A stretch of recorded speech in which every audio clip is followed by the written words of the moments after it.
Three, two, one, go. And we are live. Welcome to Portal Mountain Development Meeting number 67. Yep. And today it's all about developers.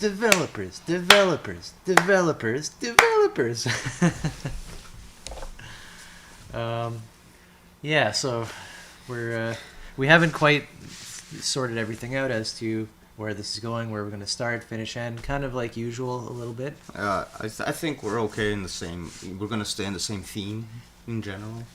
Last time we just reviewed it was kind of karma related. Yeah. Did you want to go over any of that? Maybe I'm main points. just as happy to continue on, unless you have any ideas I want to build off that you're thinking of. No, mainly like mention a couple of pointers about that. Sure. I think the main one being is that there is no universal bank account and Karma is not from which you to put in debits and credits into. right. That's not what is meant by that. It has everything to do with narrative and how that formulates into through Right. conceit Yeah. and all of that shit. It's not like if you do good, you will get good. If you do bad, then you will get bad. Right. It's that. Right. Is that the intention of an act carry over Yeah. into what is transpires? Intention is kind of a weird, fluffy word. Which is what we ended up settling on for the moniker for karma. Right? Intention? Mhm. I forgot about that. Well, that's actually like the Buddhist rendition of it too. Right. Karma is intentional action in Buddhist rendering. Right. Yeah, and it's sort of like when you take action, when you do things, the stories that are in your mind that are causing you to act somehow in unknown ways imbue itself, whether the intention is good or bad. The qualities come through. I think it stands to reason that it To the or results. it stands to reason to mention that it's not just a narrative going on in your mind. There's other overarching narratives within which that narrative is also working, and it's into those overarching narratives that really intention actually gets more unpredictable sort Right. of consequences. Yeah, you're talking about like shared narratives, the social operating yeah, system. so like nobody's in a vacuum really, right? Like so that activity doesn't just pertain to the narrative processes Right. of the person. It's also the combined narratives of all the people involved, and Right. then the combined narratives of all the people that are connected to the people involved. Yeah, like so you could be a soldier in battle and you're at war. That's your narrative. Your whole country has this idea in their head. And so you take a life. Right? Right. That's the negative consequence of Meanwhile, that was somebody's brother or husband Yeah. or whatever, and Right. that's a very it's that narrative adds might as to well it. have been you who just died if you flipped the thing. But anyways, that's kind of narrative. Yeah, you're pointing out that there's parallels, even though the narratives could be distinct into one's head. They're always going to be human narratives, for example. So it's not going to be going outside of that boundary for any reason. Because by definition, it can't. So, yeah. There's definitely going to be some kind of a parallelism between individual narratives. Which is what causes the interaction in the hyper-narratives element to be, like, connectable. Right, it allows that bits of information to get from one place to another. It's not just like it begins and ends in the individual, Right. and that's the tougher shit to convey about karma. It's like it's not like you do, like you were saying, bad and good things, and that's exactly what the bank account is doing. It's like you put it out into this narratological ether, if you will, and that's what's reacting. Right. I mean, you could look at it like a bank account, but it's so unpredictable and so unquantified. It's qualified, but not quantified in the way it resonates back. Like, if you strum a guitar solo and it's completely offbeat to the music that you're in, right, it's going to resonate off. that sort of stuff. But if you put something into the ongoing music that's already part of it, it's going to resonate better. It's a shitty analogy, but it works. Yeah. To some extent. Mm-hmm. Just drawing images. Right. Yeah, so it's not some mystical thing, it's cause and effect. Mm-hmm. By and large, it's all a function of conceit. So when you take conceit out of the picture and go through the altruistic path in the affect, Right. that aspect of it disappears. You stop pushing more narrative into that hyper narrative. Yeah. That's what disappears. It's not like this you is, just... I think, the functional part of this Yeah. way of this sort of a model is you can realize, like, what do you mean by intention? Well, the very fact that you put your own pain and pleasure and your own hatred and greed or desires out into the world through this kind of ego self, the fact of that happening, those narratives are causing, let's say, bad qualities. Just whether it's, greed, love, whichever side, it's all through this conceit. If you hold on to the mechanism. narrative that this person hurt me versus the narrative of what this person did caused pain, right? Yeah. Like if you remove the me out of the picture and you generally just remove even not this person, but this action caused pain. You remove both the other and the self out of the entire structure of your narrative. Right. Yep. Right? This is what makes conceit disappear. Yeah, so that's kind of functional to me, not just a wishy-washy it's thing. It's purely functional. It's like literally everything about it is just the function of it, but no... You see how there's like no buildup of additional narrative of like this person must pay or you know what I'm talking about? Just adding garbage to the narrative land heap. Mm-hmm. Okay, I'm just sharing chat here, setting it all up. Do.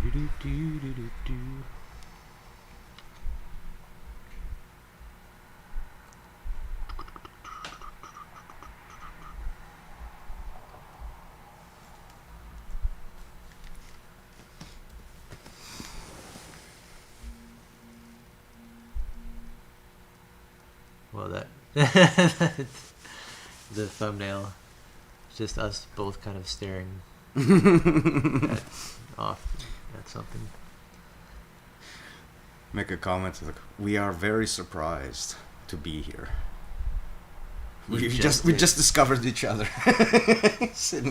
We just discovered that we are sitting beside each other. Yep.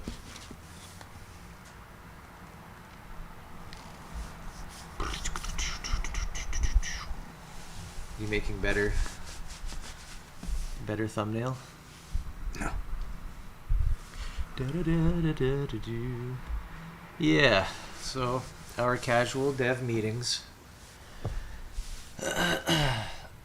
67's a lot. Every couple weeks. Been going for almost a couple years. And we are pushing towards product once again. And book.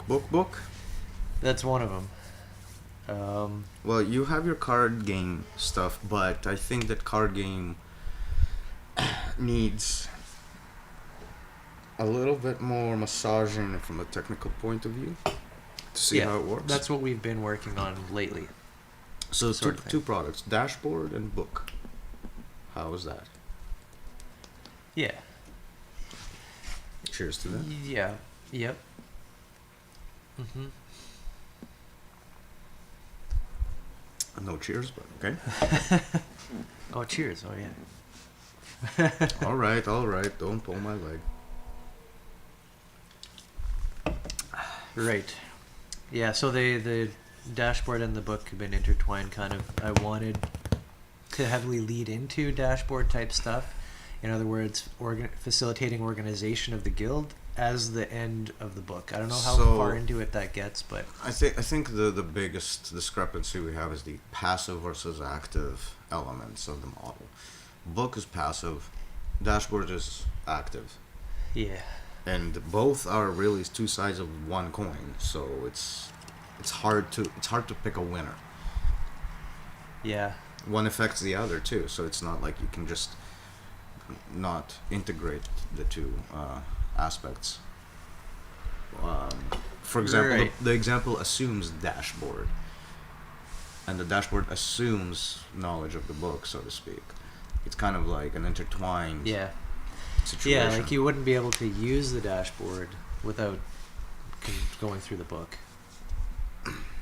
I've thought about it, which is why the conversation engine is like the first piece to be introduced to the user, but not the first piece to be developed for the dashboard.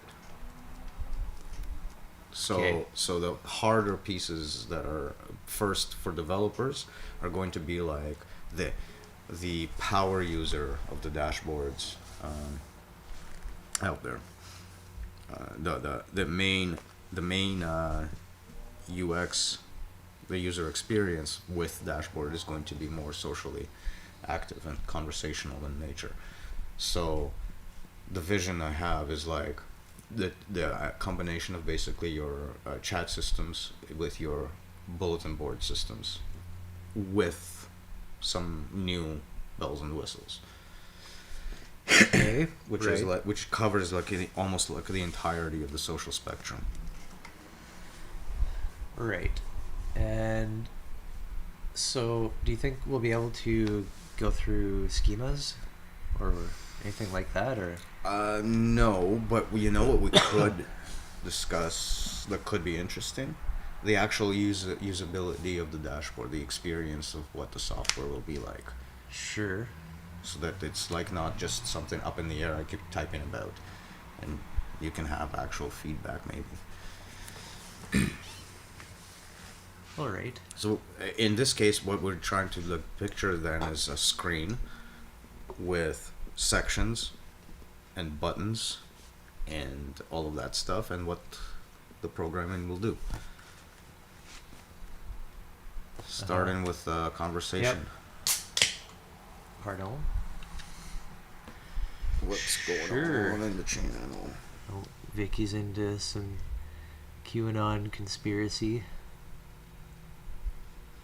No, it's a discussion about.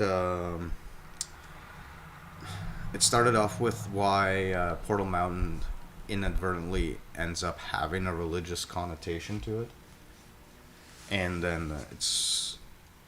I guess this would qualify as like the distinction that you'd make with mastery versus charlatanism. So, obfuscating versus deobfuscating the meta narrative. Right. So people fall into the obfuscated scenario far easier, which is and this is about like a litmus test, I guess, to have a control group in some sense to figure out how to Most systems distinguish this. Most systems don't even attempt to not be charlatanistic. That's exactly a point that's been mentioned. It's as well. not even their focus at all. They're just Right. trying to round up a bunch of people and get some actions happening. Which is what I would call obfuscation in Right. in any model speaking discussion. Yeah. This is obfuscation, and that's what charlatanism is the engagement of, and that's why it's an important subject to begin with. Sweet. Our fan is working. So yeah, we don't like the charlatans, not because we don't like charlatans specifically, but because it's what muddies the water. Right. If we have obfuscation, charlatanism is the thing that keeps obfuscating and keeps going on that same and spreading it like a virus or a cancer or whatever the analogy might be. Mimetic virus. It's piggybacking on actual model speak, taking bits and pieces of it and rearranging it for a completely different purpose Well, outside of that kind of points to what I was Hence obfuscation. just thinking about, that charlatanism usually is going to be somehow related to some kind of self-help. It's like helping yourself, right? Typically. That or the idea of progress. Yeah, right, Like, sacrifice today for tomorrow that never fucking comes. right. Yeah. Now, if it's like, I don't know, like how to paint a painting tutorial, how to paint, you wouldn't call the teacher a charlatan for not discussing the model, because they're just teaching you how to paint or something. You know what I mean? Yeah, like we're talking about context in this case. So if you have such an isolated context, it's obvious that you're not going to start talking about like hygiene and nutrition in the form in from the perspective of say eating and washing your armpits, right? Like you're in a paint class, hygiene is going to be how to keep your colors separated properly with like with the management of your tools. It's going to be how to Yeah. mix them properly with the management of your tools, which is your nutrition element and fitness element, and Right. how to step back from the canvas and to take a look at it and to have it resonate back to you. What's to what put on next on it? That's your rest element, right? Like so when we're discussing as a limited context like that in the form of a model, it helps to bring back a framework like focus into understanding how those two things are bridged. Because the focus framework, the entire guild framework, really is the mechanism, the protocol mechanism by which to interpret things. It's that new language things. On top of that, we have our offices and all of that shit, but it's way more elaborate than Yeah, what you're I'm talking trying to about say. schemas, kind of, right? Well, ultimately. Yeah, just how to stacking schemas. Yeah, so in this case, the very first schema is your focus schema, which is like it's touching on that concrete layer where we just touched base on when we talked about consciousness being not a really relevant word, but everything I think that happens might in have that concrete been layer. before we started, though. Yeah, everything happens in that concrete layer, right? And focus is meant to capture all the different variations on how that could flow into categories that are expressing of oneself in that situation, of like that being that organism in the environment running its neurochemical operating system to run its social operating system to connect everything together, right? So it's like positioning yourself no matter what's happening. That's the context. And how do you apply this context? That's the focus portion of it. It's like taking that abstraction and giving it a concrete, okay, so what does an organism in an environment do? Well, it cleans, Yeah, right. it feeds, and it uses its nervous system to navigate the environment outside of itself and categorize Right. the environment Those are outside of itself. The areas of concern and before the natural hierarchy. Yeah. So all of this Pardon? is all like, if it's not mentioned, it's implied. If it's mentioned, it's mentioned, right? Like there's no separating these concepts. And Nothing, I think just YouTube Yep. giving an error. It seems to be going, though. So yeah, like when I'm jumping around these concepts, it's because they're all running in parallel, and I'm just like, this is running, but this is another expression of it, and this is another expression of it, and I'm just jumping across. Right. And focus, as we describe it, is kind of a metaphorical. It's a meditation. Yeah. One way to look at it is a meditation. It's a today I was describing it as like these are the 4 quote unquote channels that you have access to surf in every activity that you could possibly envision that comes across your conscious framework, if you will, is just surfing those 4 channels. Which way you're surfing those channels? How do you combine them together to do it? Right. So it and that's reduces a- everything to the same thing. Holonic perception. Yeah. Right. Different aspects of the holon. It is that too, yeah. Different ways to look at anything. So all that. Yep.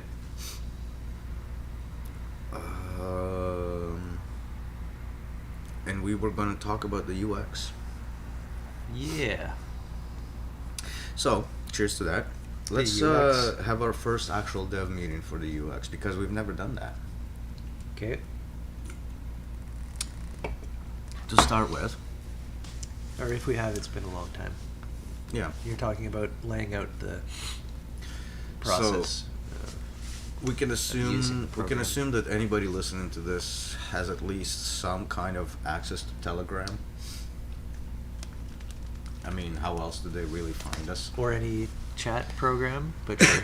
But Telegram being like a go-to example, because if you're familiar with it, I can use it as a springboard to describe we call the conversation engine. Right. So, effectively, it's a new kind. Too bad that camera moves. It's a new kind of a conversation, of a chatting, I guess, chat program, but it's not merely a way to open a channel to start broadcasting your messages to whoever listens. There's like a slight deviation from that notion of just throwing shit into the chat room ether, and whoever happens to be the receiver, even if it's one person, it's just that. Channel open, dump. Until the channel is closed, it's just an open channel. Like, it's just a pipe Yeah. leading somewhere. Real life doesn't necessarily work that way, especially when we talk about communication. We are sitting in a room full of air, and sound waves travel everywhere. But we're able to maintain a conversation using the same airwaves as, say, any other two people in the same room. And that's the biggest consolidation with reality that this particular version of a chat program is going to tackle. This combination of being in an open space in which you can create a lot of noise, and extracting signals from that same space into individual communication channels that begin and end and begin and end and begin and end as a normal conversational flow will go. So more mimicry of the real, or the experience, the experiential. Right. So you seem to be picking out just the fact that conversations arise within the media, rather than just assuming the media is the conversation for all time. Right, give it plasticity. Like the brain has plasticity. The difference between, say, your circulatory system and, say, your neurological system is in that your circulatory system, you sever one artery, right? Like the entire system crashes, Yep. drains immediately, right? Like one pump of the heart, boom, gone. Neurology works in a different way. Assuming you're not dead from the Assuming damage. this hasn't happened to you. The Carry brain, on. the brain is plastic in the sense that it changes its structure as it moves through time. It's Right. never the same brain moment to moment. It's growing new nerves, it's growing new connections. It's always self-manipulating its own internal structure, and that's what we're getting at with this. In that the layout of who you're talking to, which conversations you're having, even in the same room, changes moment by moment by moment by moment, right? So one feature that differentiates this program from others: you're in a chat room like the lobby. Yep. You have an interesting topic to discuss with only one person out of 100 in said lobby. Now, in a room, if you were to discuss a subject with somebody that has other people in it, That sucks. if they happen to tune in to what you're saying, they'll overhear you. Uh-huh. like usual. But that doesn't mean that if they say something that is not in the context of that conversation that warrants a response, unless a new conversation is started with that person. Right? If you choose to respond, it's a conversation starter. If you don't choose to respond, it doesn't show up as noise in that conversation. It's not relevant to it. It's not a person that participated in the conversation that injected the information into it. Right. So the conversation filters out the noise. The lobby in which that conversation is happening does not. So a bit like a big noisy medium with all different types of people shouting messages in, Mm-hmm. but each message is going to have tagged with it like this message is in response to this message. In that Boom. conversation. So, yeah, and maybe conversation A. Like I don't know how you select. That's that. details. It's not important. That's called implementation details. Assume it's working. That's what result that we're looking for. We're looking for a filtering mechanism of like if you decide to speak to person A in a room full of people of A, B, C, D, E, F, G. In that conversation, you see A's messages. A sees your messages. In the lobby conversation, all messages are shown as is, and everybody can respond to those messages. But if you're in a lobby, you're speaking into the air, and anybody who happens to hear it can speak back into the air, so to speak. It's not a direct connection with any agency. It's the medium itself. The agency connection is the secondary layer that helps with the filtering, and so you create a situation that is not exclusive, in the sense that like you, if you don't want to hear from another person, they get banned or something like that. You just if you don't strike up those conversations, you don't really spend time in that noise. Yeah. Right? They can speak all they want, and I mean you can always set your filters to, and the other thing is going to be coherence, which is a secondary element for filtering that's we're going to touch up on afterwards. So coherence in this case would allow more noise filtering.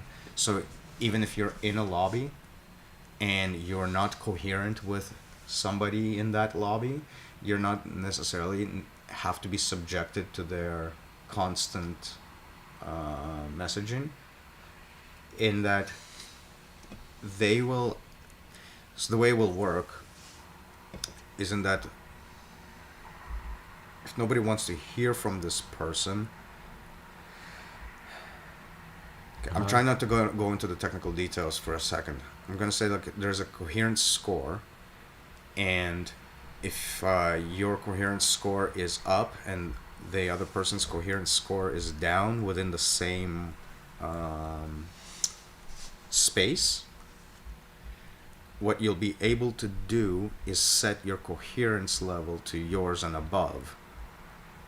And what that will do is reduce the noise that you get from the lobby. So you don't have to listen to somebody who doesn't actually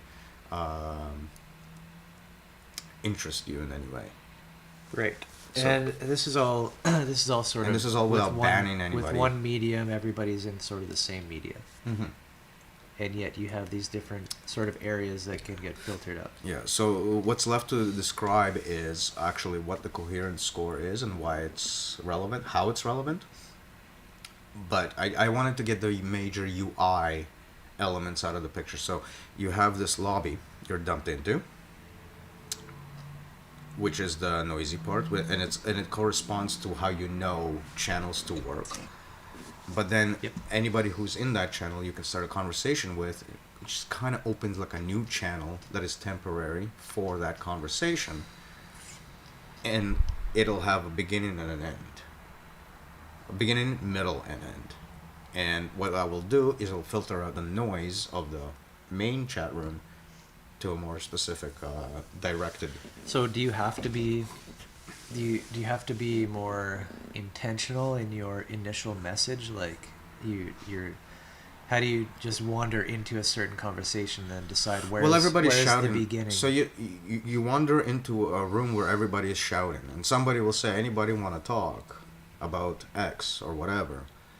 And you say, and you shout back into the room, "I like to talk about X or whatever. Would you like to strike up a conversation?" Because you can, It's hardly ever like that you though. sure, It's hardly like, okay, but this here's is topic this, who wants to start a so. conversation. But no, Nobody ever this. says So, that. hold on. The starting point is every single chat room you've ever been in. And you know how you start conversations in chat rooms by ignoring other people that are not on the same subject? Well, this is just a more deliberate way of facilitating that.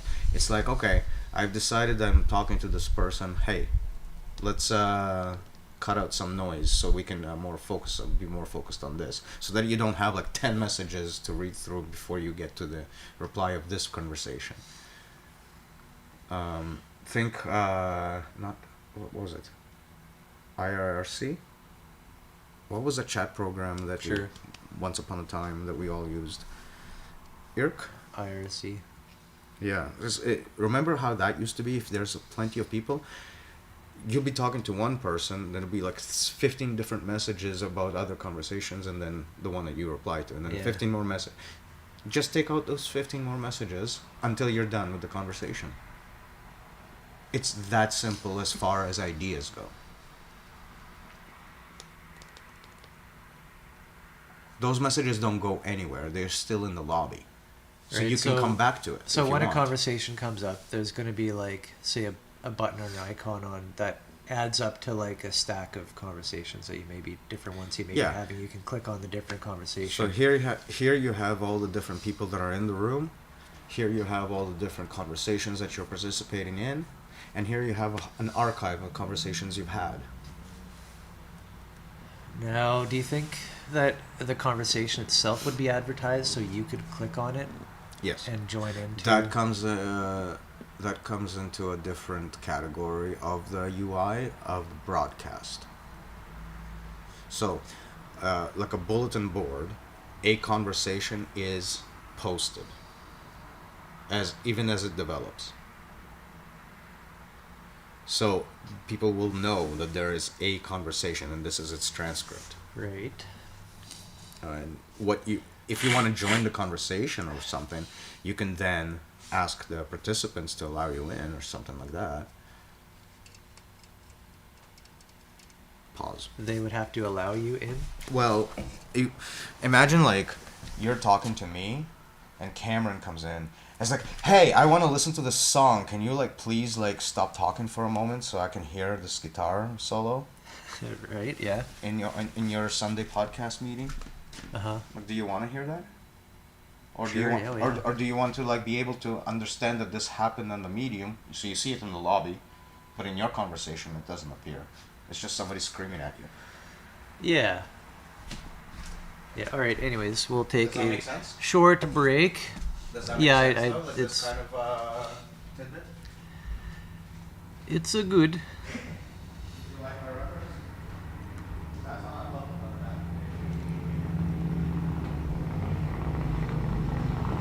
that. And we shall be right back.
Oh yeah. Let's make progress. Ew, progress. That's such an icky word. Let's get to first base. I'm just joshing. Um, We don't have icky words. It's just progress doesn't mean what people think it means. the myth of progress. Yeah. Yes, indeed. It's worth mentioning that it sounds a lot like the myth of heaven. It's like it's that place. One day. It's that place in tomorrow, which will one day achieve. But we have to get there first. Work, work, work, work, work, work. Yeah. Sounds very. Charlatan-y. Yeah, that too. So yeah, UI. So we covered actually the most important elements of what you'll see as a user. You'll see lobbies that you can participate in, and switch contexts too. That's another thing you can do. Like you can jump from lobby to lobby to lobby to lobby. And the other thing is that you strike conversations with the people in the lobby that filter out noise from the lobby.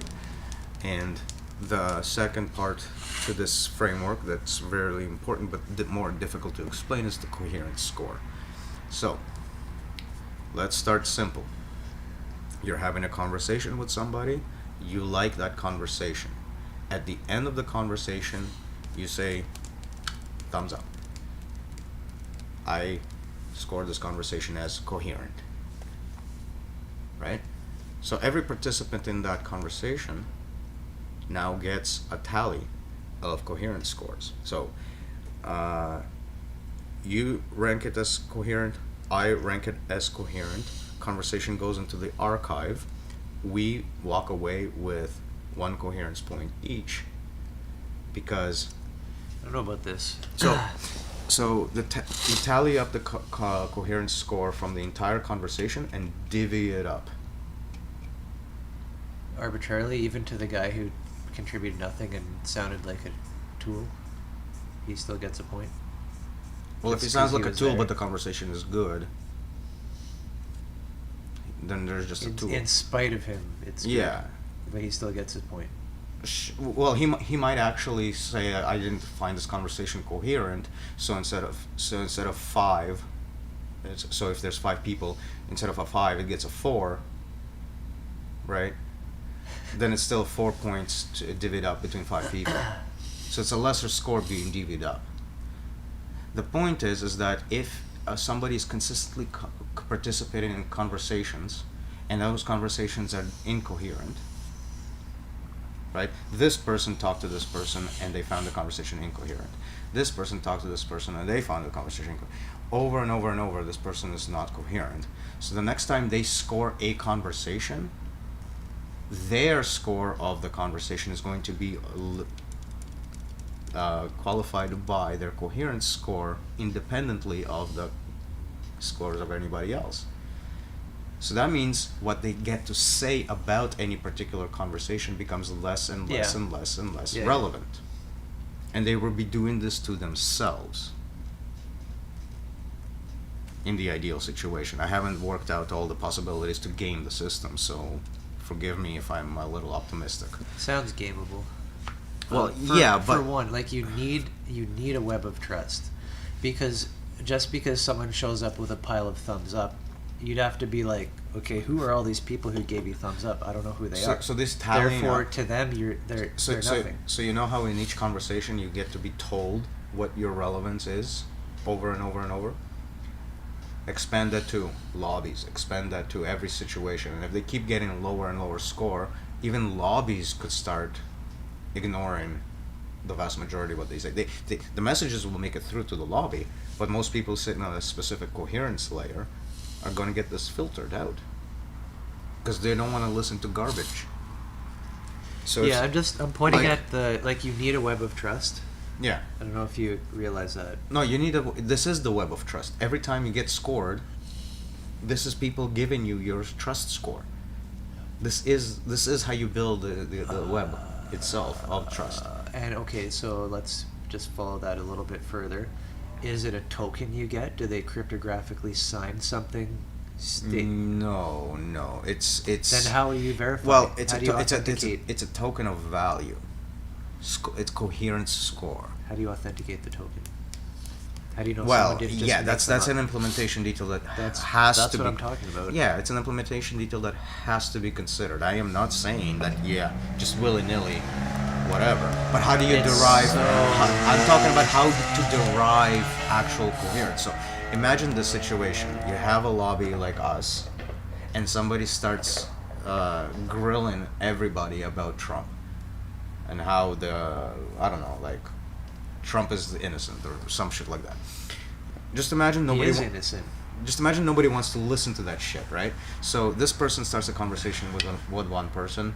Both walk away with a decreased coherence score because they don't come to terms. It starts another conversation. Both decrease the coherence score. Both over and over and over. At the end of the day, because these people are still talking to each other conversations are going to re-increase their coherence score within that lobby, right?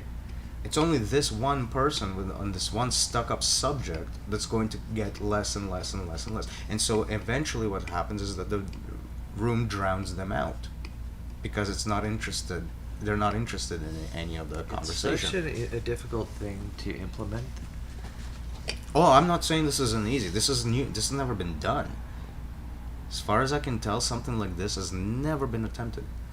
Not to this extent or this kind of granularity. Yeah. Because everything else is about the channels. This is about the agent. I think the tech is out there.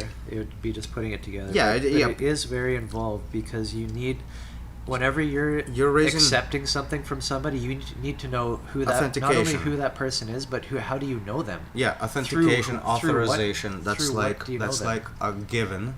And I'm sorry for glossing over any of that because I didn't want to get mugged down in the technical stuff. I just wanted to describe. Once you hit that screen, like ideally what you want to describe. Ideally, what we're getting. Yeah, we want what to do you be see able on the to screen? Have coherent score sorted out so that we can filter by it. So yeah, when you're describing the user experience, you're not describing the underlying tech that facilitates that. You assume it. That's kind of why that was glossed over. So yeah, you raise excellent points, and yes, you absolutely need authentication, authorization, any of those gimmicks that allow it for this to be actually useful and meaningful for that system to actually be working the way it's intended. Absolutely, that needs to be taken care of. How? I mean, geez, I've only gotten to as far as to what I want to do. Not now, is that a core? Do you feel it's a core feature that's required? Mm-hmm. Because the next phase of automation itself, you know how I was alluding to, like the other side of this of it when you use the schemas to create code, essentially. Well, in a conversational context, individual messages could be bits of code. An individual conversation could be a module. Yeah. So you get what I'm getting at? So a conversation is something the machine can have with itself to create code and lock it up into a different context. So this is not just a UX thing for people, it's also how those two dashboards also talk to each other. And forward protocols and do all of those kinds of things, which again brings up another security implication. But aside from the implication itself, the idea behind it is not to only allow conversations in the context of humanity, but conversation in the context of any medium. And one of those mediums can be dashboards talking to dashboards, or dashboards talking to itself. I just had a thought. It sounds to me like you're talking about how AIs get trained.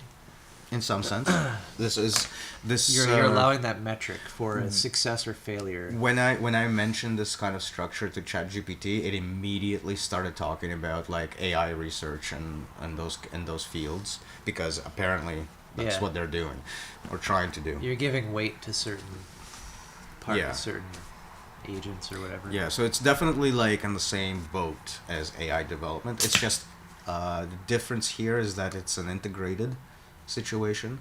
Most AI research right now is basically self-contained automation.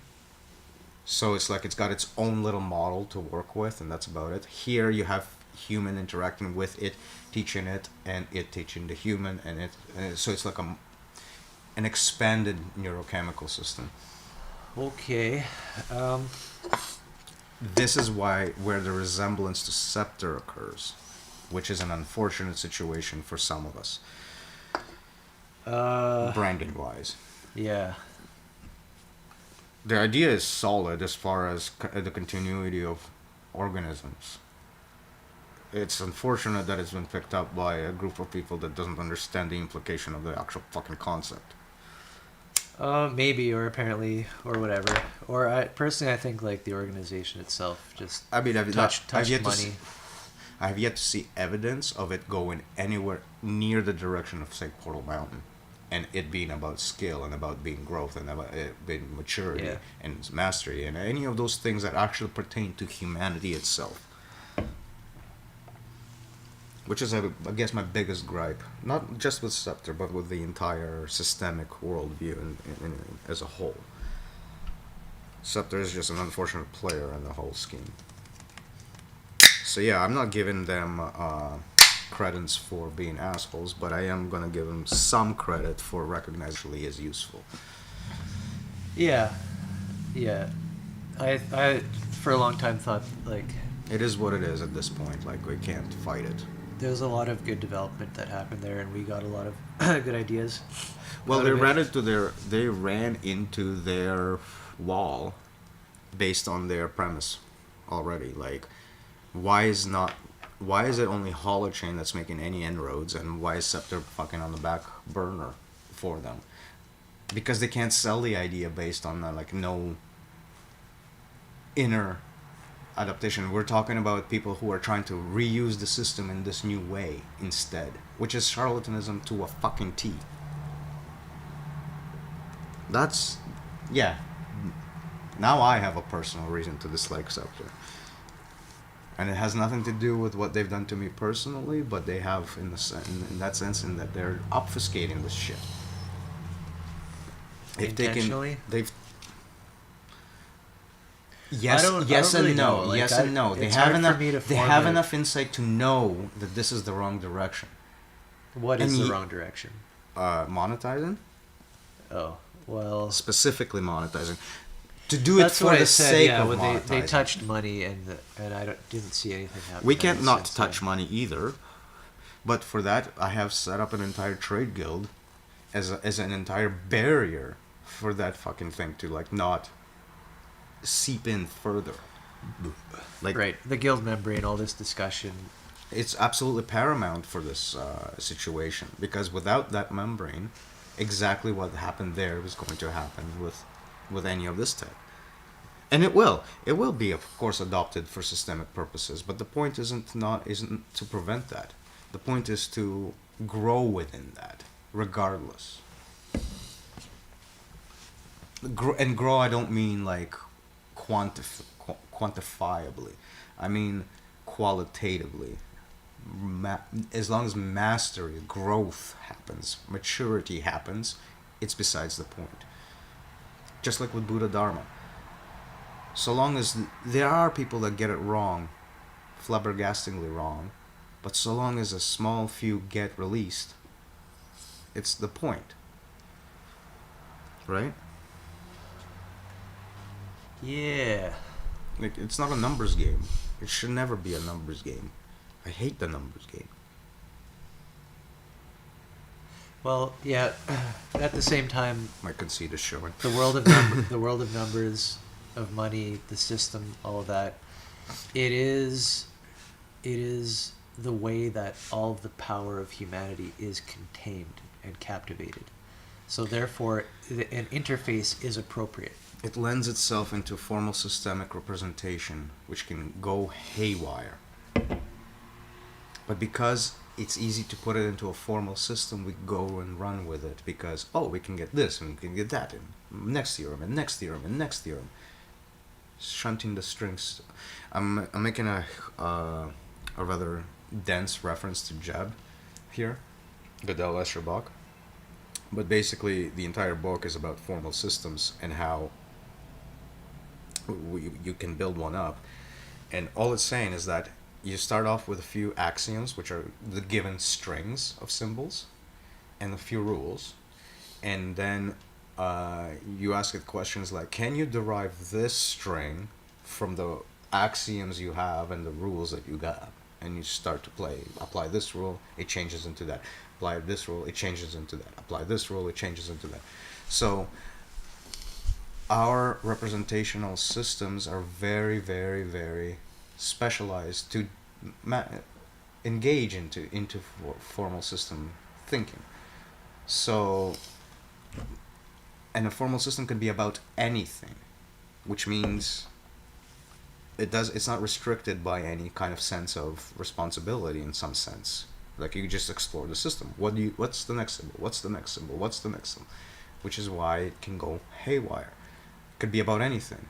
So we've been talking about how there is obfuscation, garbage, and all of those metaphors. That's what we're talking about, how we're clogging up our formal system thinking with so many different strings that pertain to like literally nothing isomorphic in our existence, that we have a system that's all about these quantifications but not about the qualities whatsoever.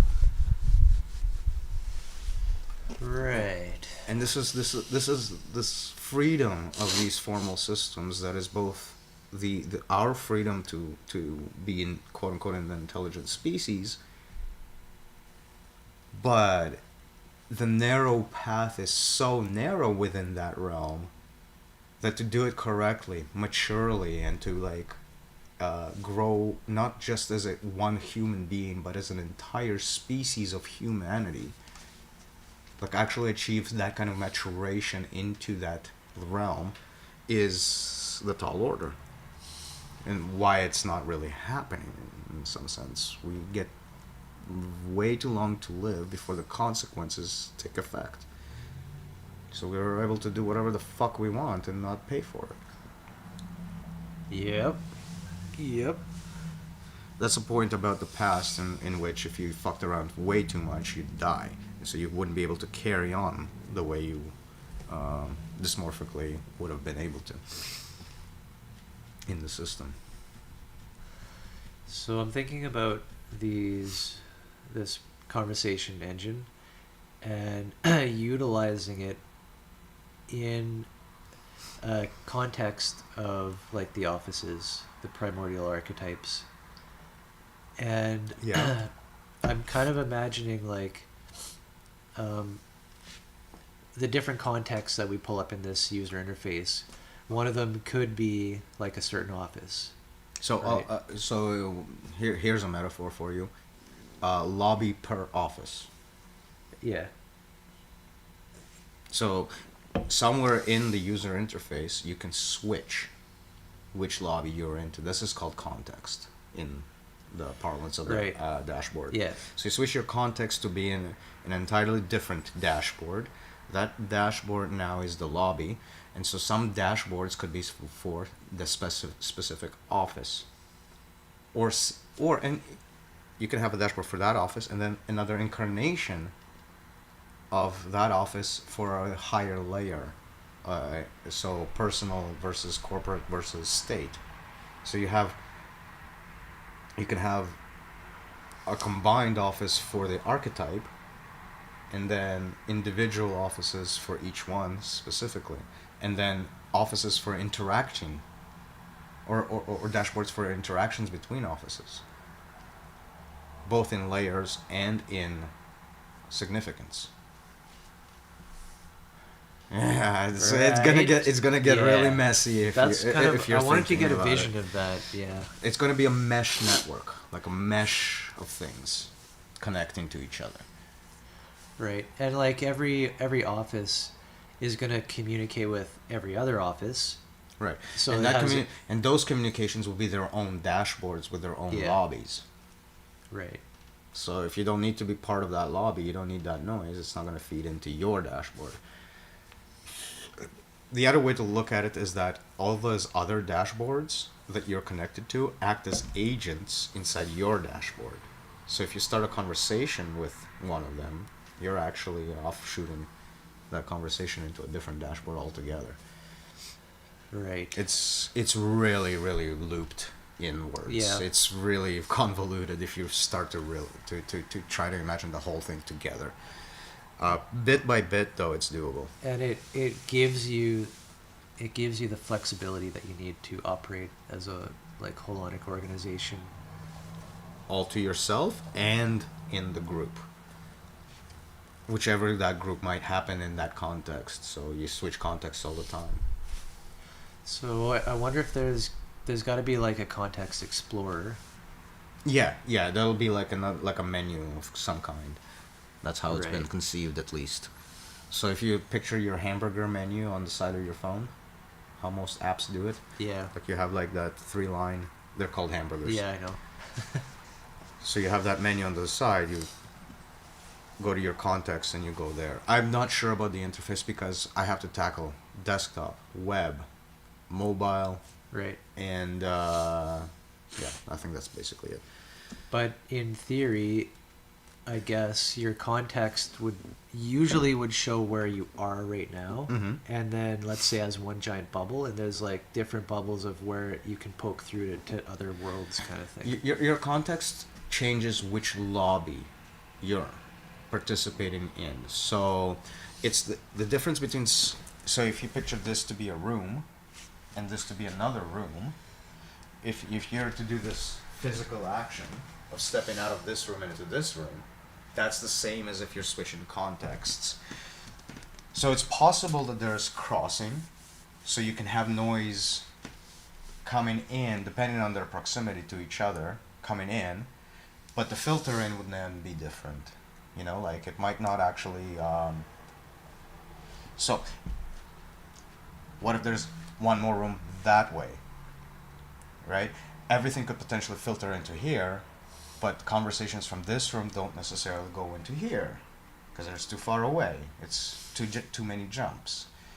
There's lots of different Sure. ways you can Yeah. you can establish. Probably like a lot of automations that can cause a message to jump via like Yeah. across dashboard to dashboard. So clear as day, it should be that this is not a shunning system. Like if you have a message, yeah, you are able to throw it into this ether. The problem then becomes is, are you going to get people to actually read your message? Because saying something, you have the freedom to. You listen. You also have the freedom to select what you're listening to. Yep. That's the key, and then there's no system that shuns people. Like nobody's getting kicked out of any rooms. But by and large, if you are psychotic, Just laughing at our little chat window is like QAnon is a mental illness. Just leave that up there. well, it's a representation of one. It's an echo of a mental problem. It goes both ways, basically. There is a sick society and mentally sick society and mentally sick people. The society makes people mentally sick, and the mentally sick people make society mentally sick. Back and forth it goes. So you take mentally sick people and get them to try and operate on a community level, you're gonna get And by mentally sick, shit. I'm actually touching on base on like even more mundane things that normally aren't thought of as mental sickness, but like depression. Like society is depressed, it depresses people depress society, society is depressed, it depresses people, and on it goes. Society is manic, it makes people go manic. It Right. creates a manic society, and on it goes. It's positive feedback loops over and over and over and over, all in the same boat of obfuscation. Right. So that's a lot of offices. And a lot Like, of different interactions I think we between have them. what 48 there. 12 times 12 times 12? Oh, times. Well, Oh yeah. no. Well, imagine like the primordial archetypes talking to all the offices in the personal, all the offices in the corporate, all the offices in the state. Now, all the personal offices talking to all the offices in the primordial, all the offices in the corporate, all the offices, and they talk to each other in the same column. At least potentially, and we could say like the Holon's work holistically. There's no limit or bound, but when we go to actually use them, we have these choices of which perspective and context we want to take to navigate. So the math is even more bizarre. So it's not just 12 times 12 times 12 times 12. It's 12 factorial times 12 factorial times 12 factorial times 12 factorial. And you divide out all the repeating combinations after the fact to give you a slightly lower number of combinations. Because, like, if one office is talking to this office, it's the same as this office talking to that office. It's the same channel. So we divide out all of the overlapping directions. So if it goes one way, if you do 12 factorial times 12 factorial... What's the factorial again? 12 factorial is 12 times 11 times 10 times 8 times... So... And you're talking about within that one stack. That's just... all the a 12 factorial is just one. So after you combine all of those combinations, you just need to divide out all of the repeating combinations where if it's channel going from here to here, it's the same channel going from here to there. Because you don't want to count that twice. So you divide that out. It's still a ridiculous number. All I'm saying that is it's a ridiculous number. But and you're getting chains of connections. But this is like full spectrum of potential. It's like talking about how our brains can have more potential. That's have more combinations than there are stars in the universe. So that's not the case. Each moment has its own set of combinations, and that's what it's going from. So that's the whole spectrum, but each individual operation is much more limited than that. Right. So when you say factorial, you're getting at the combinations up and down one stack, all potential pairs. Yeah, like... Now, why are you taking each pair now and multiplying it out? Why is it a pair out of this stack? Oh, no. It's not about that. It's that this stack also has its own pairings. So you take the fact of its pairings and then multiply by all the ways that these two stacks can also be paired together. So that's where that comes from. So you're counting the pairings here, you're counting the pairings here, and you're counting the pairings crisscrossing each other. So 12 factorial pairings times 12 factorial pairings. Or no, times 12. I made a mistake. 12 factorial times 12 plus 12 factorial. So all the different combinations here times all the combinations it can have with the next column plus all the combinations the column can have with itself as well.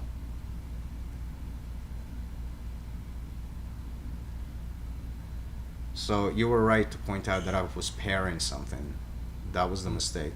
So you take all the combinations you can get into one column. That's 12 factorial. You add to it all the combinations that you can have by pairing with the other column. That's times 12 in it, because you can have all of that times 12.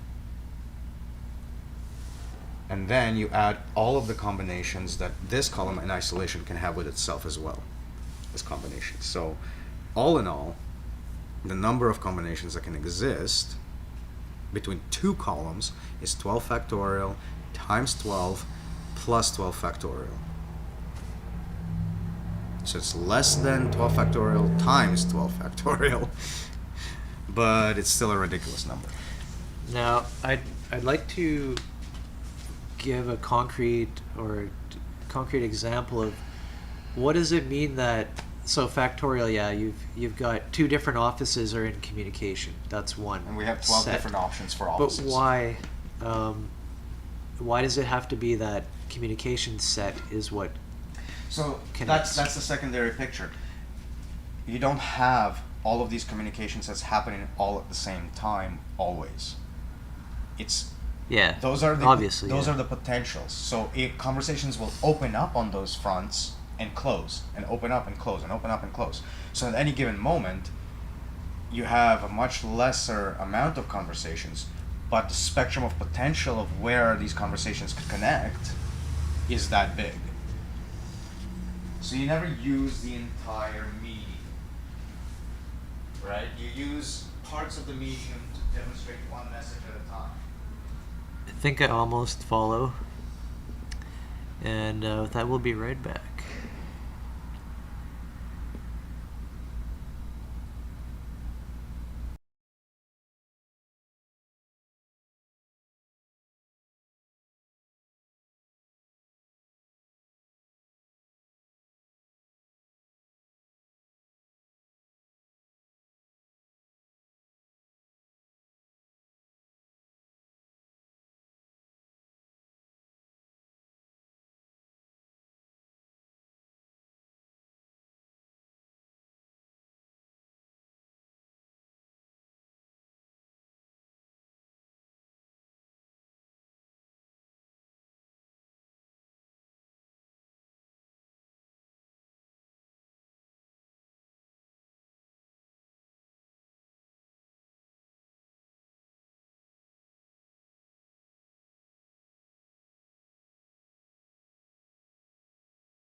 And here we are.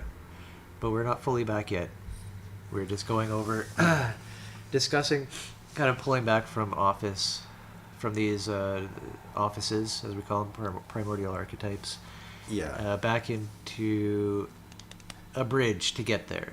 Yeah, like that's like a concept that's a few steps ahead It's just so of what we're trying to actually. overly complex when we can actually deal with something simpler just Yeah. to get the UX stuff going.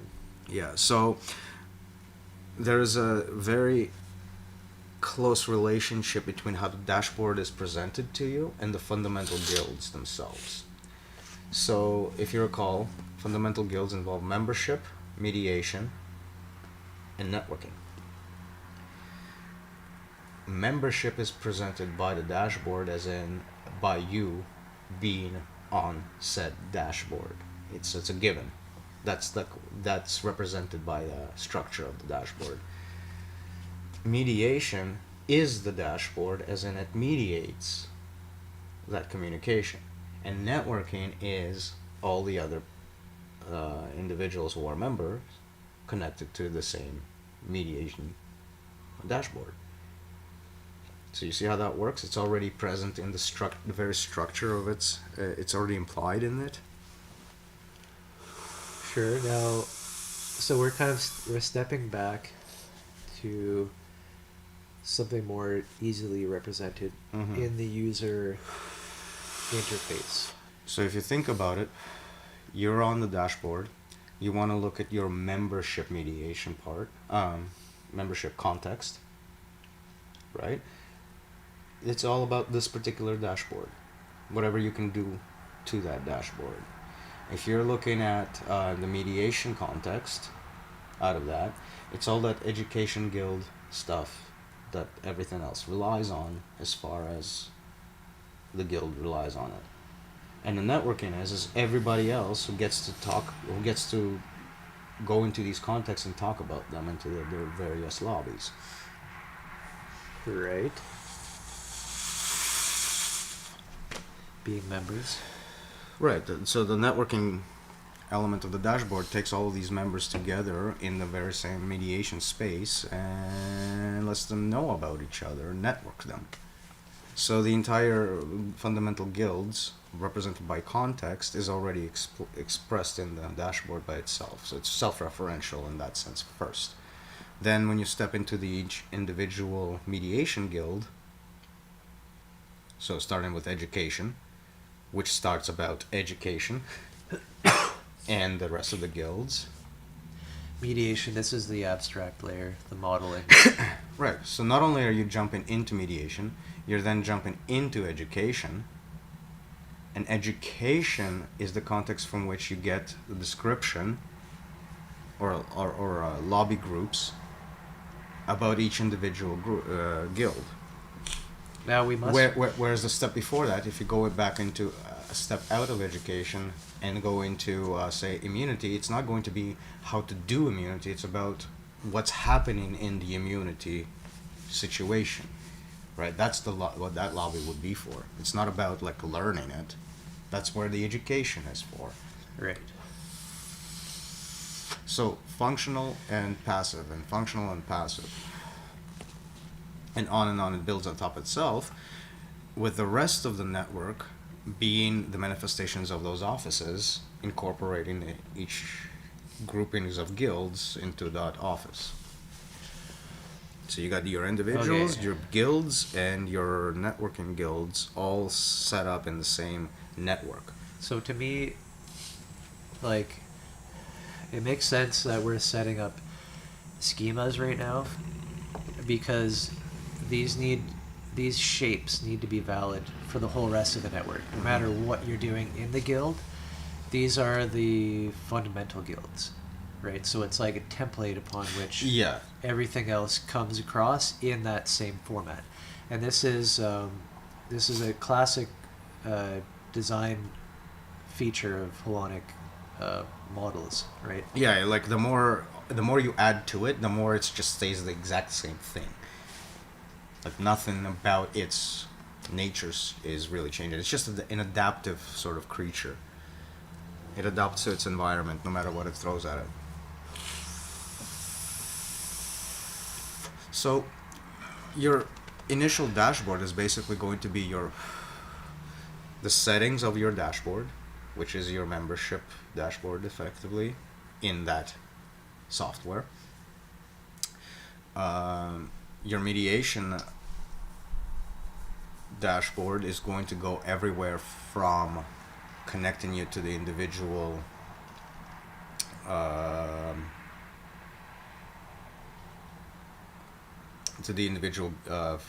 mediation guilds and what they're doing and through education to how to learn about what guilds should be doing. Right, that's the whole point of the functionality of the education guild in the first place.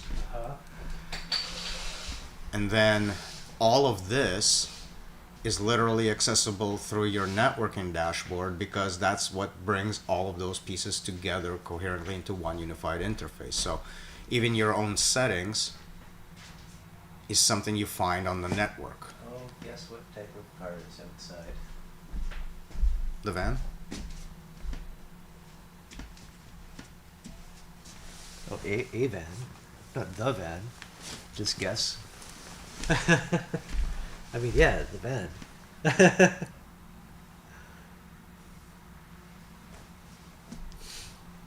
No, that's not a van. It's not. No, What is it? It's the other one. That's a smaller version. That's the of Dodge, it. though, isn't it? Yeah, it is. It's the X. The cross is what gives it away, for sure. It's not a Caravan, though. Oh. No, it's got I doors. guess you would know. Look at the back doors. Well, I can. Oh, it's yeah. It's a car. Those are car doors. They're not van doors. Yeah, that's true. Yeah, that is much smaller. But if you stare out that window long enough, you'll see one of the Dodge Caravans going through. Not that one. I already checked. Yep. So yeah. So even your own settings in this software setup can be technically a context you switch to based on your network, right? So your network is what gives you the different contexts that you can switch your lobby to. That's how you jump around through the network. Okay, so I think. So it's like you're having an ontology and you're deciding, I am this, I am that, I am this, I am that. Right? Can you kind of picture this going on? Sure. I wasn't fully paying attention, but I think I get it. That sounded archetypal. It's very abstract because it's supposed to run the underlying engine, right? So Okay, it's like it so has to treat everything as the same. Maybe we should draw it out or something. Okay. But I want to. Like I don't know what your UML and stuff like that is, but like drawing a chart drawing of the structure So- of this application. Like, can we just do layers? All right. So to understand the structure of this application, the very first thing to understand is the first screen you see is the chat screen. Right. But the behind mechanic would be this context switching thing. And so I'll start with this.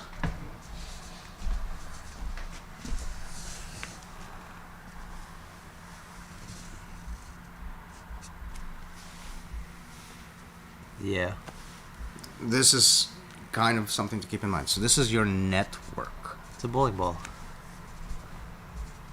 Is that the new Well, no, new wait. Portal Mountain logo just dropped? No, the problem with making that analogy is that if this hole is this hole, then it's a very weird bowling ball. And like this is also a hole, just the paper is part of a void. Okay, anyways, I was gonna see if I can get this video working. So basically,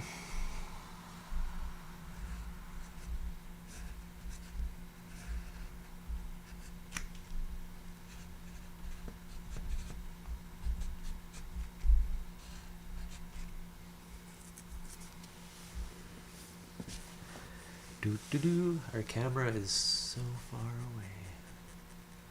How did it even happen? And is it upside down too? How is that possible?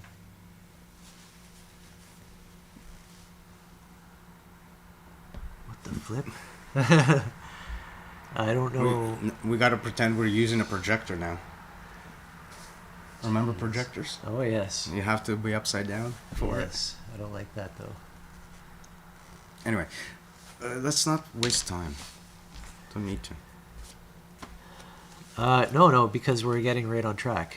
That's why I'm relaxed right now. So the point here is I'm trying to make is that your dashboard presents you with a network, and then when you switch context, you're jumping into a node in that network.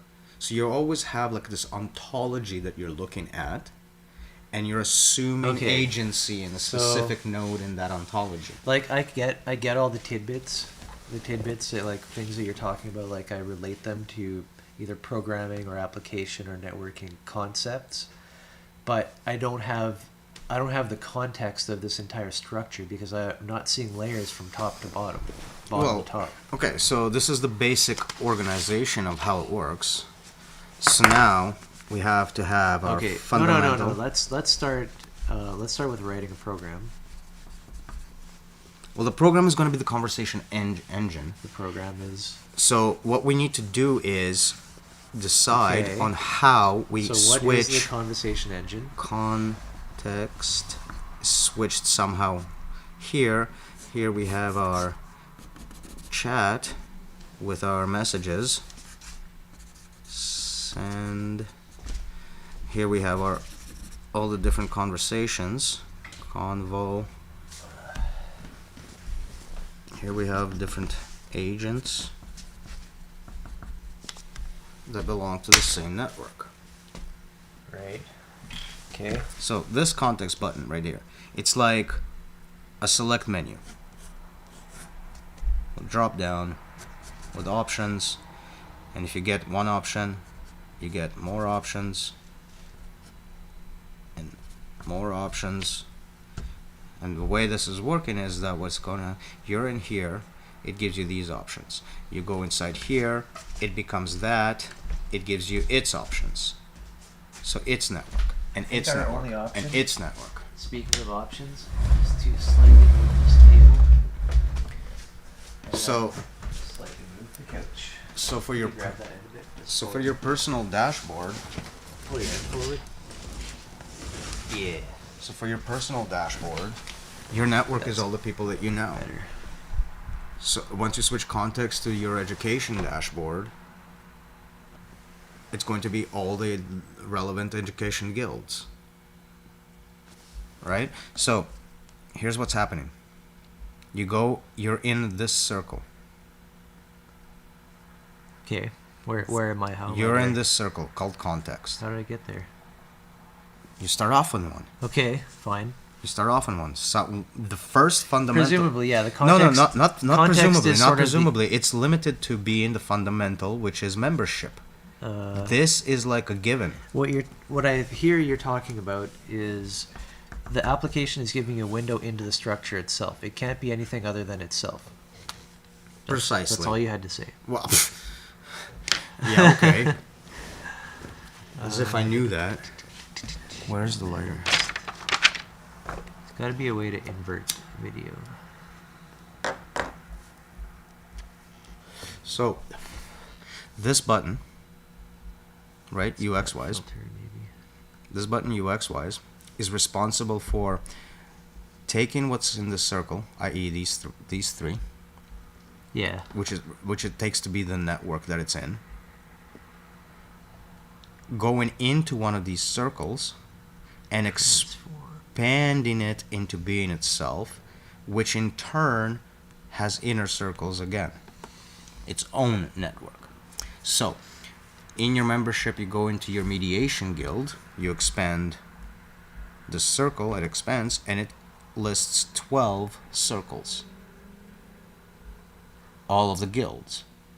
Yeah. You go into the education guild, it also expands into all of the guilds, but in this case, not their function, which is what the first layer was for, And education's function is Well, to educate. At some point, you need to just be accepting modules, like training modules, like Neo in the Matrix when he's learning jujitsu and this and that. Yeah. At some point, it comes down to the raw thing. What are you actually learning? But Yeah. until you get there, you have to navigate through the structure of the thing it is. So it's not very intuitive in this sense, in that you have to step twice to get to your education level, though, because you have to recognize that you need a guild that educates you, and that's the guild that's going to educate you about the other 12 guilds. What the hell is this madness?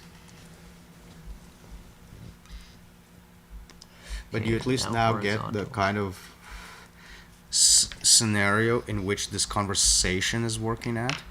So this conversation is working on the premise that it's in a context. This context drops you into a lobby.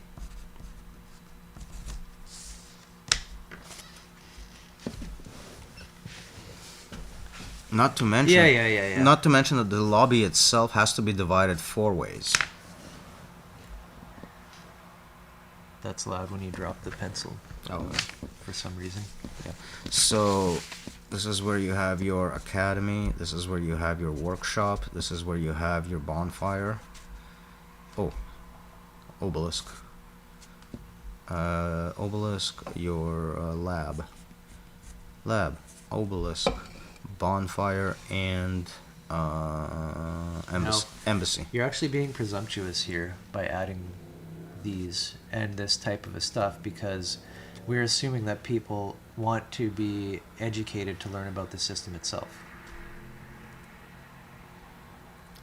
In some way. Like, I have a feeling... You can't really use the system without getting educated by that system. Yeah. It is presumptuous, but it is built in. But, like, adding these like, And- Portal Mountain flavor onto it is tinting it in a way that it's already having the it's- first practical use, the first module, if you will. Well, yes and no. So the embassy is to connect with agents, to find coherence in the dashboard. So this is a way to connect people to people, or groups to groups, and all of that stuff. Broadcast, or bonfire rather, is your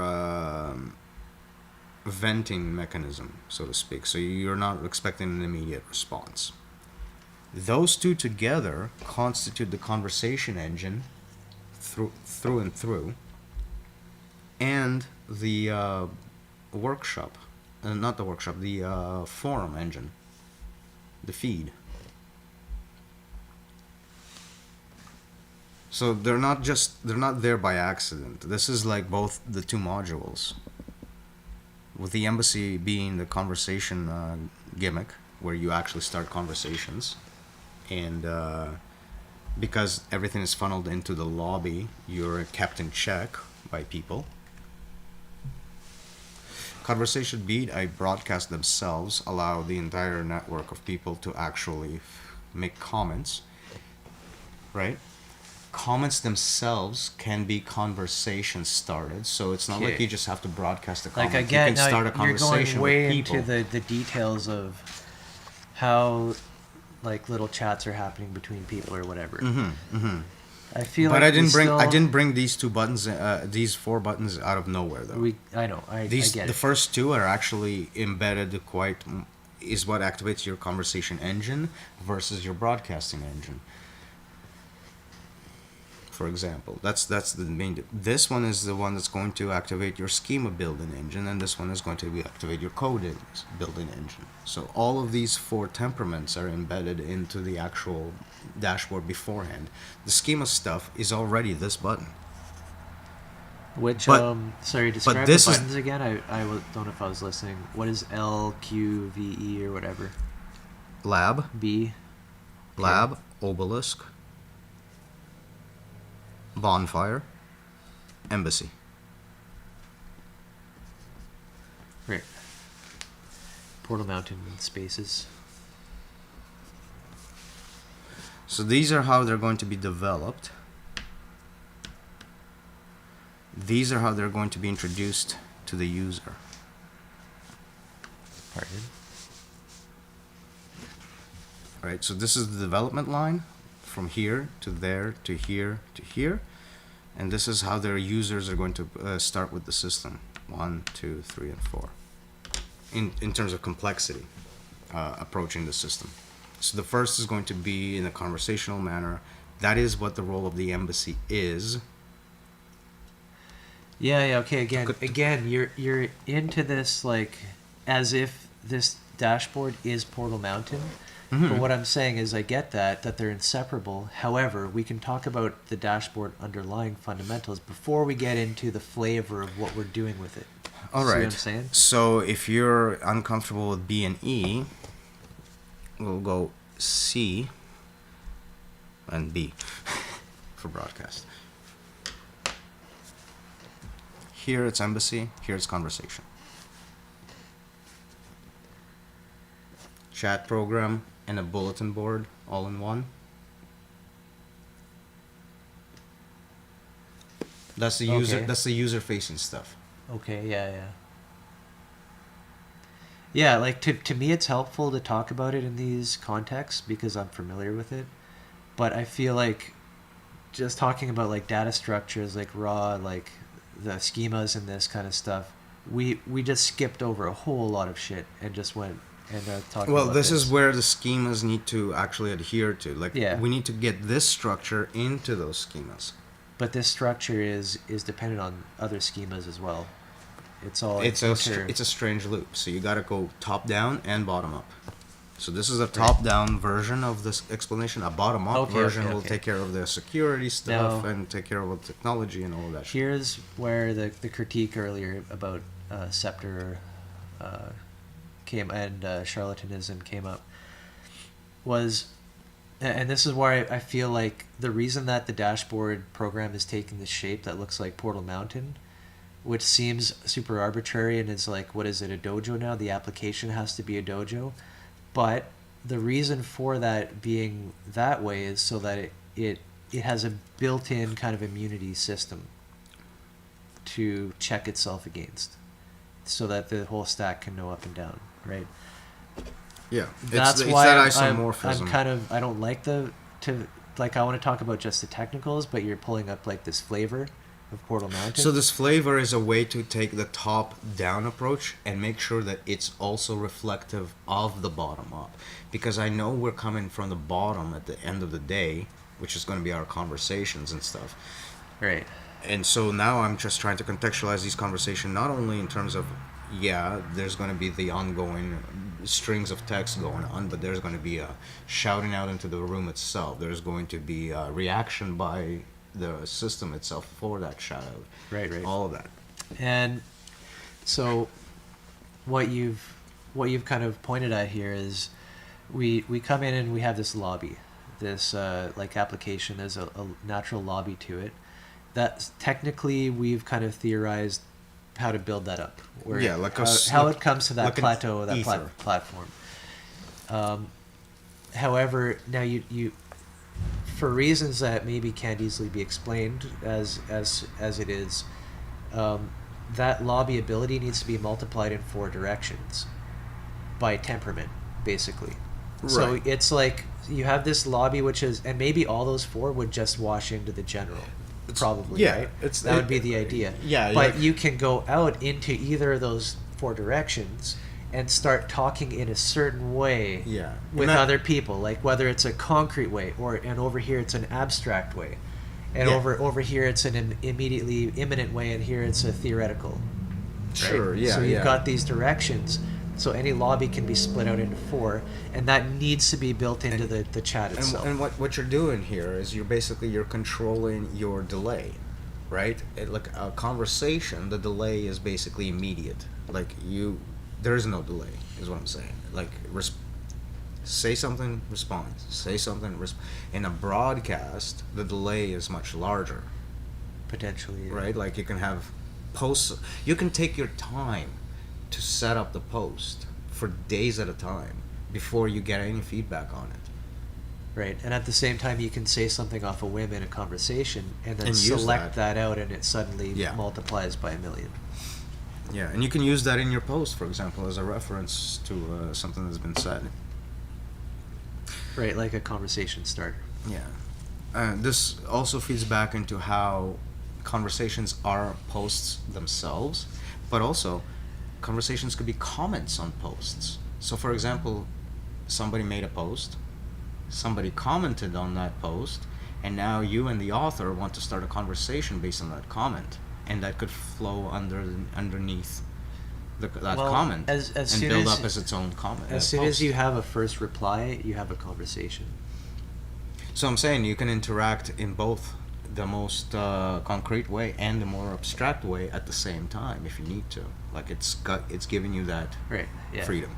And we do that by having generic building block structures which come together to make more complicated things at different layers. Yeah, this is where 3 and 4, in terms of your obelisk or workshop and your lab or your academy thing, this is where those things actually start to take root. And that's like your super user of the dashboard, where they take the idea of conversation and broadcast to a whole new level. Yeah. Of having To where automated your- conversations, automated broadcasts, and all of that kind of stuff.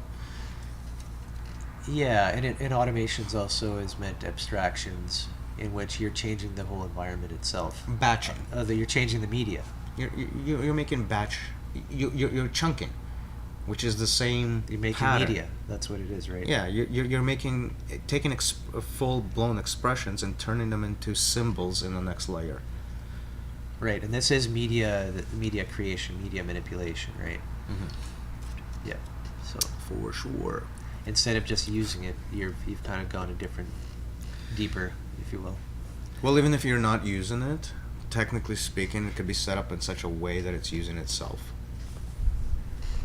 Like, if you type in messages all the time, it could be potentially like using that for logging. It could be using that for notification systems. It could be using, you know what I mean? Like, it could already be used to program things that are happening in conversations. The only difference is that if the conversation starts to be in, say, more programmable language, then those messages could start being interpreted by a different part of the system. Right, To run okay. code, for example.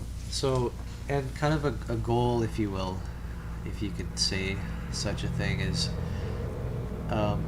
as it always, I guess, would be described, like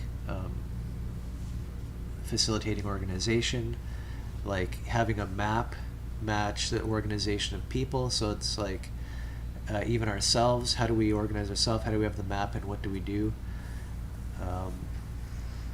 Well, it stands to reason that if we're having this many maps, we should find a common ground to all of them. Right, a map language. Or isomorphism Uh-huh. between all of these layers.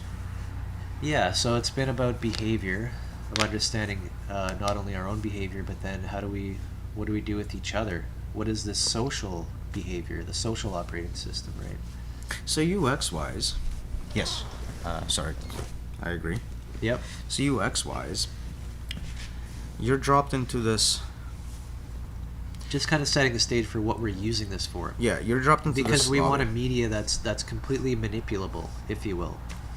So you're dropped into this lobby, and what you're seeing here, this stream going upwards, is a notification stream. So somebody posted a message in a conversation. Somebody posted a post in the bulletin board. Somebody commented. Right. Somebody replied to a message in a conversation. Now, So your your own- lobby is noisy and noisy and noisy and noisy. So by your lobby, you could say a lobby associated with your user ID, which is an amalgamation of a whole bunch of lobbies. And you're going to know. It's your own personal view of your lobby set. So this makes the lobby context switch, and this, the number of agencies in said lobby, is your measure of how noisy something's can get.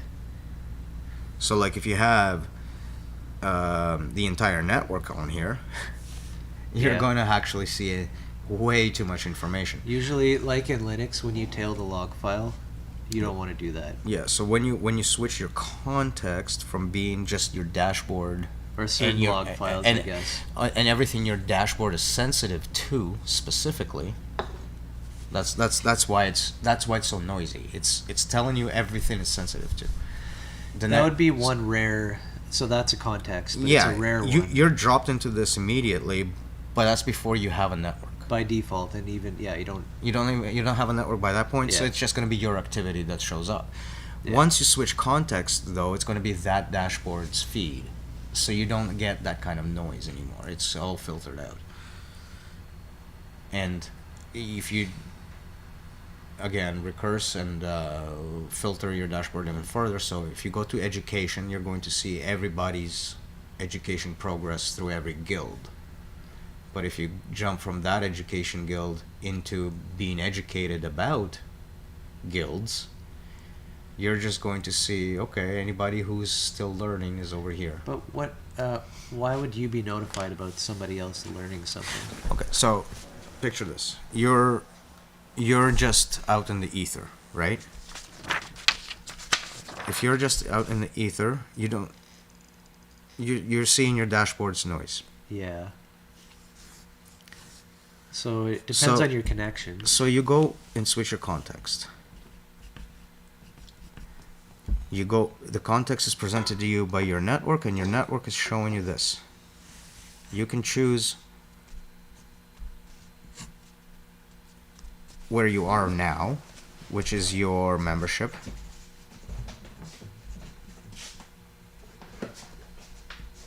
So that's just going to give you right back into the same context that you're in.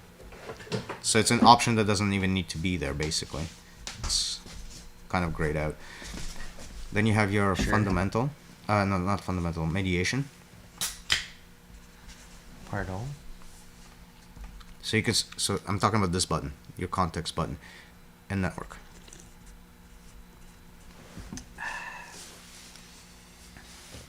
Yep. So all of these three guilds are currently part of the network of which you've been dropped into. That's why you only get those options. You're in this network. You only get two options. You go to your mediation or you go back to your network. This is all the other dashboards. So everybody who's in your boat. So that means instead of just having two more options, if you switch to this context, you're going to get everything. Useless, basically, in this stage. But what you can do is go to a mediation guild, which is just going to be limited to the 12 guilds. I still don't get what And everybody who's here... What data link? What's your data link? Everybody who's here is also here. But it's only What 12 physical guilds. wire is connecting you and to where?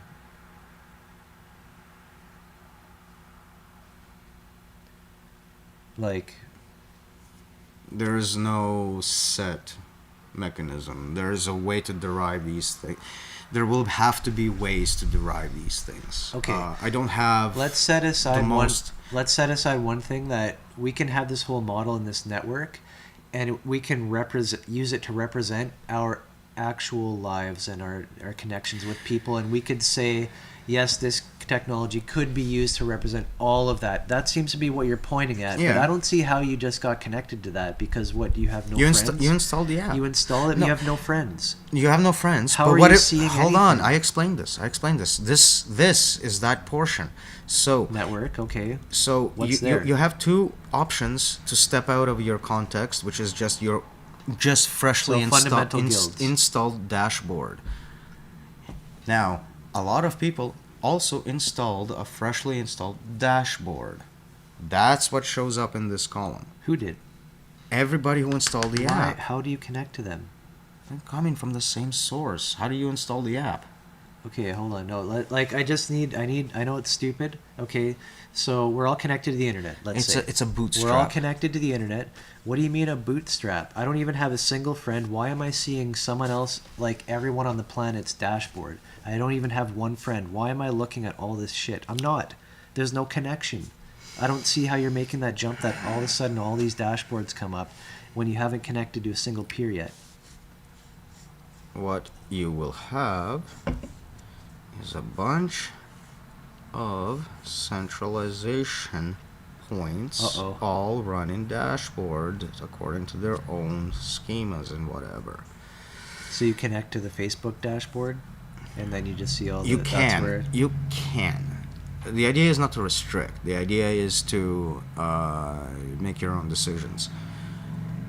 When you come to get the application, you're already in a situation where you're getting centralized by being funneled to obtain said code in some sense. So it could be from this server, it could be from this server, it could be from this server, it could be from this server. Those places, those starting points could have... It's a technical detail. Yes, it is a technical detail. It doesn't really matter. Like what I'm kind of bringing up doesn't matter. What you need is a starting point, and that's right. How you get it, X. It's not exactly determined because there's probably going to be multiple different ways of obtaining a list of connect to. Don't forget, it's like DNA. DNA is what gets centralized, but the organism itself is decentralized. Right, and so what you'd want to have in these centralized versions is the mediation guilds. This is where you want all of your mediation. So that when you hook yourself up into the system, you already have not only the actual schema for education, but you have learning individuals alongside you. So you'd be able to browse through the whole learning library that people use to train and mentor each other for this activity, whatever that connects them all together. And because there's a multiplicity possible here, you can actually combine different versions of your mediation guilds and give them scores and all of that stuff. Sure. You can have different interfaces. One essential org could look like many different things. So mediation isn't centralized in the proverbial sense. It's just that you can bootstrap yourself with one, but then you can add another one and another one and another one to act for those roles, so long as they are communicating in the same protocols. Right. Okay. So that does raise a question of how do you actually provide these master schemas, let's call them? Sit there and type. I mean, once it's already created, how do you actually get it to the end user application? That's what I mean. So, like, that's a technical question. We don't have to answer it right now. The point of installation is a point of trust. If you're installing the application from somewhere, so you're giving it trust. So you would have to type in, okay, what's the URL provided by your organization? You type it in. There you go. It pulls up their dashboard. You're now in the network. And servers, being the individual dashboards that they are, could become aware of lists of other servers that they also trust as agents. They're like a federation of... Right. So it's like, so you hit one server and you're like, are there any more of you out there that are just as good, or you're participating in your thing? And it's going to give you more. And then interestingly, without picking up a phone or walking through a door, you can kind of inspect and analyze the organizational structure of a group before you even introduce yourself. Yeah, so the reason I resisted explaining all of this really boils down to the fact that I kind of thought it was a given. Never is. Well, clearly. But in my head, that was obvious. We have to construct bottom to top. But in my head, that was obvious, and so I didn't feel like I should have explained it. So, live and learn. But in reality, you already are engaged in a form of trust, so your initial list to bootstrap access to the mediation itself should be provided by the same spot in which you picked up the application. Or you get a URL, whatever. It's again a technical thing. Doesn't matter. They give you a USB. Supplied can be whatever. Supplied can be a suggestion. A one-page QR code that downloads the entire schema. One of. Right? As long as you understand that you can switch this out.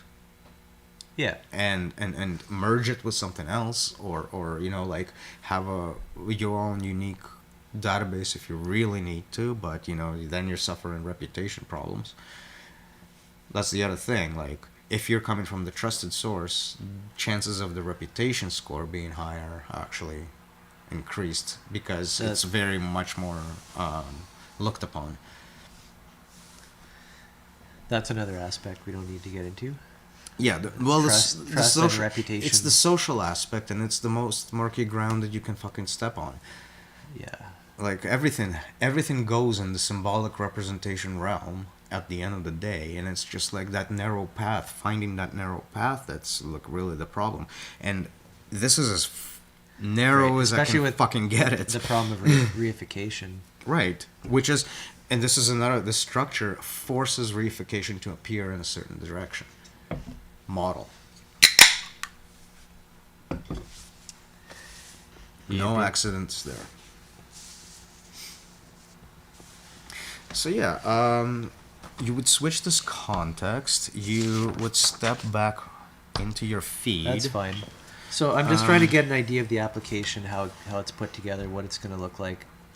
So you're, when you're like looking at your screen, it looks like your chat screen on Telegram, except that instead of having a blank screen until you select which room you connect to, it's going to give you the notifications of everything that's happening. So somebody said something in a conversation. Somebody said something in the lobby. Somebody posted something. Somebody commented on a post. Yeah. An event happened in the system that it projected an outcome. Log. Right. You can, of course, control how much of this you see based on some qualifications, criteria. There's no need to be fed everything always. For one, the ability to even filter out a conversation. You don't find something interesting, boom. But check this out. If you're like a power user and something goes wrong with, say, some file, and it's just like errors out, you get a notification out of the blue, like a debug log, and you're like, my program's malfunctioning. I wonder if I can do something about it. Or just pass the fucking log along to the developer and they'll be like, fix it. Like, everything. It just sits there and like tells you what it's touching it. Yeah, that's good. Makes sense. Like an organism in an environment. So the typical application will be something that installs as a service, basically, because you want it to connect to probably localhost like through a web browser.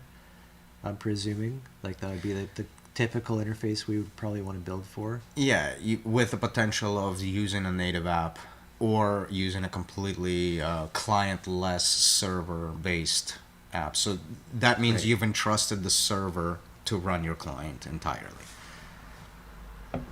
All are options. Like if you don't have a JavaScript-enabled browser, for example, you have to take the route of using the application through a client presented to you by a server. There's just no other way. Yeah. But counterpoint, I've discovered a way to make it a CLI interface as well. A nice one too. Sounds good. Like one that gives you like an ability to use your keyboard arrows and not necessarily having to type everything out and making selections with the selections and arrows. Weird. Anyways, we'll take a short break. Like end cursor applications back for Linux. I know what you're talking about. Yeah, Yeah, just like- I don't know how that's useful for that. Well, you're chatting. You want the screen refresh to be like live. You don't. Oh yeah. No, you're right. Yeah. You don't That's probably standard. Yeah, exactly. All right. Anyways, The actual tools to do that on console as well. be right back.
Checking.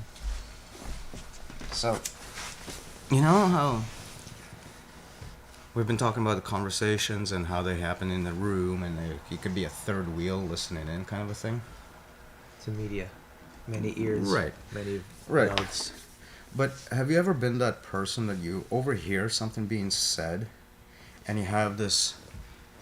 I know I have this a lot, but I don't know if you experience this. But you want to respond to that bit, but you don't want to interrupt the conversation, and there's no way to wedge yourself in to say anything, so you just keep it to yourself or whatever. Sure. Or you become me and obnoxiously just interrupt anyway. Whatever works. So this is a lead-in into explaining how the broadcast media is interacting with the well, what's the opposite of broadcast, I guess? I mean, it's all broadcast, I suppose. Yeah, you can't get away from it fundamentally. I feel like I don't think there is an opposite, but yeah, non-participation, Right. So, non-broadcast. but the picture I'm talking about is clear, right? Like, it's not confusing. You're just like a third wheel, and you want to interject with a factoid, whatever it is.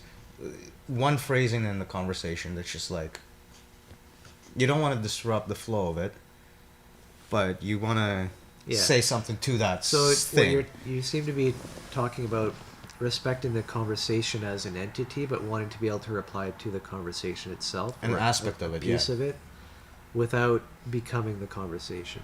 Right. So this is where you have this analogy working with the next iteration over the conversation engine, and that is broadcast.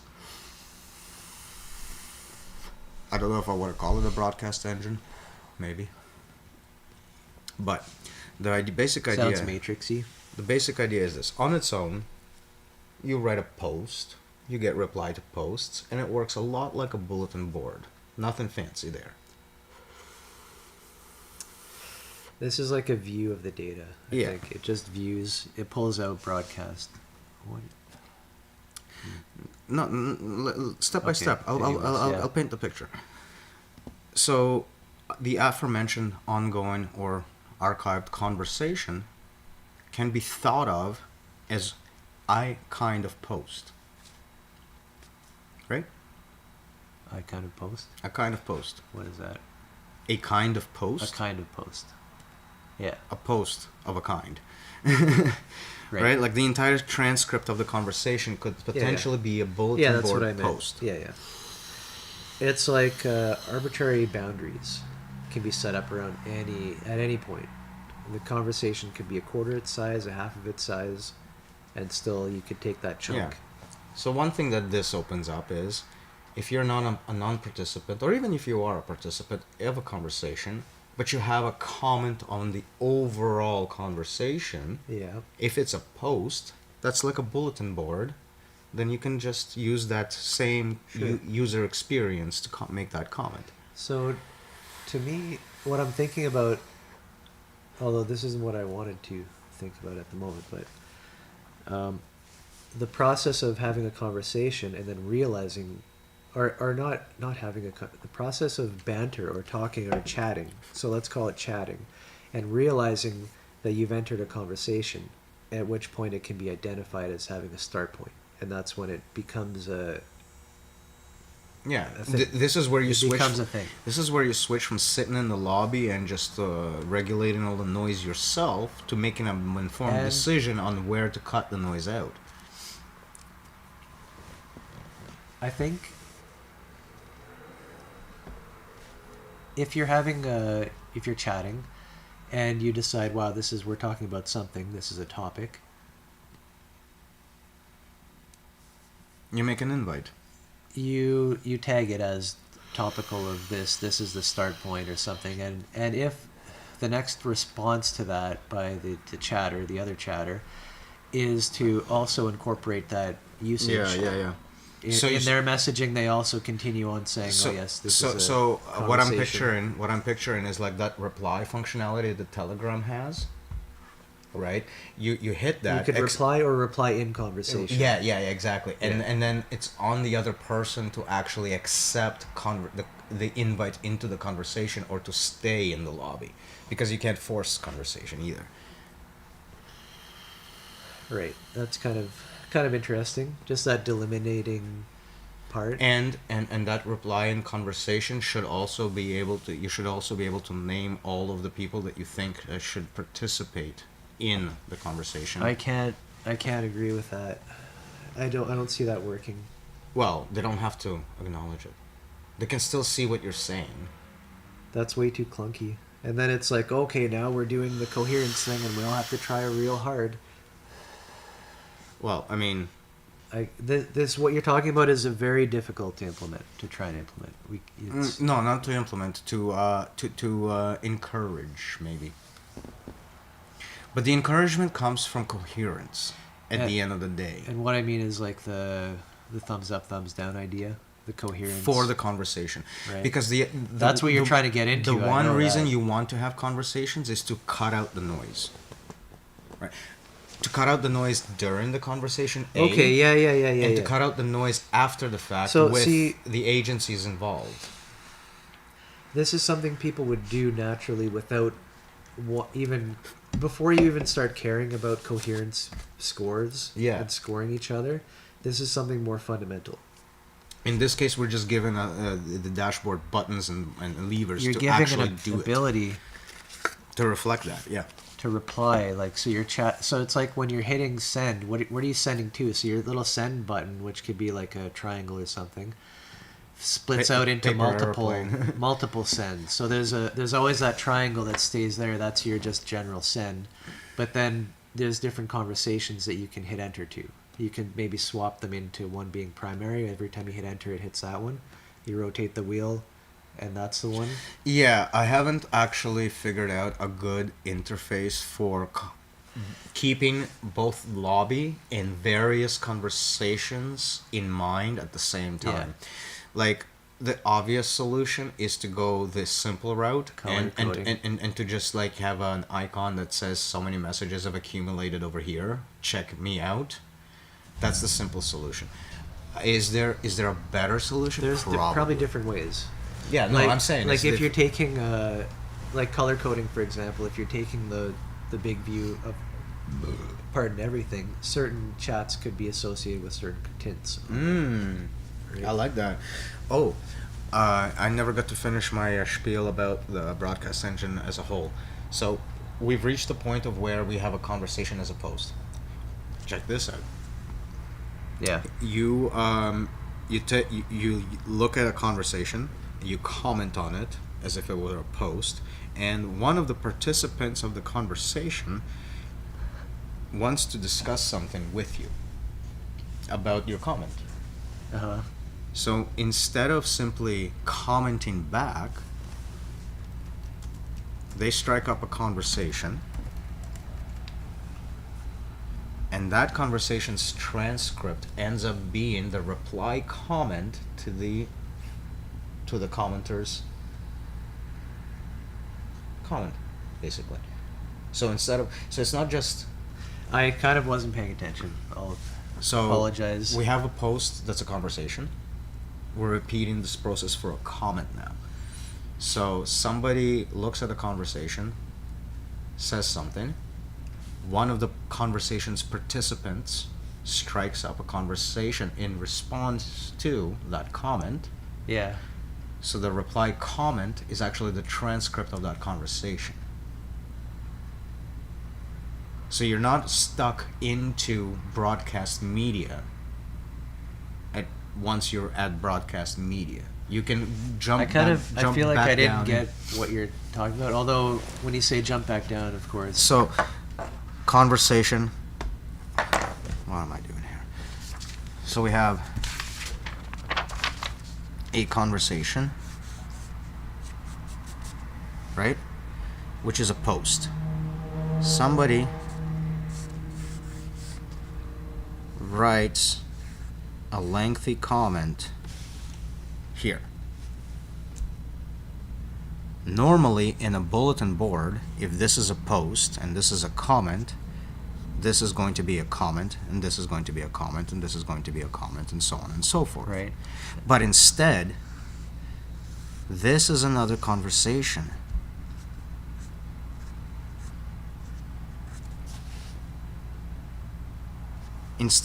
So this was a conversation. That's fine.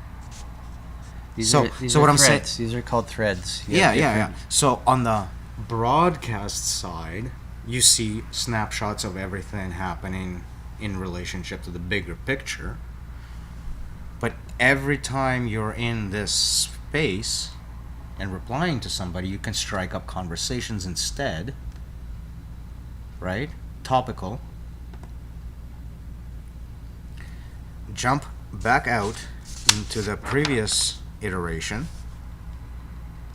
And now instead of making an entire post for the bulletin board as a final result, you're making that as a comment reply. So And so my intuition has told me this like minutes ago, and we're still at this same point. So,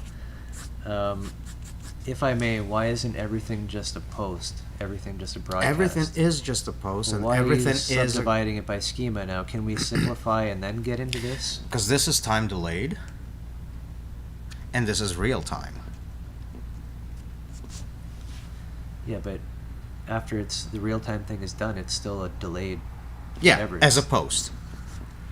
Yeah. As a post.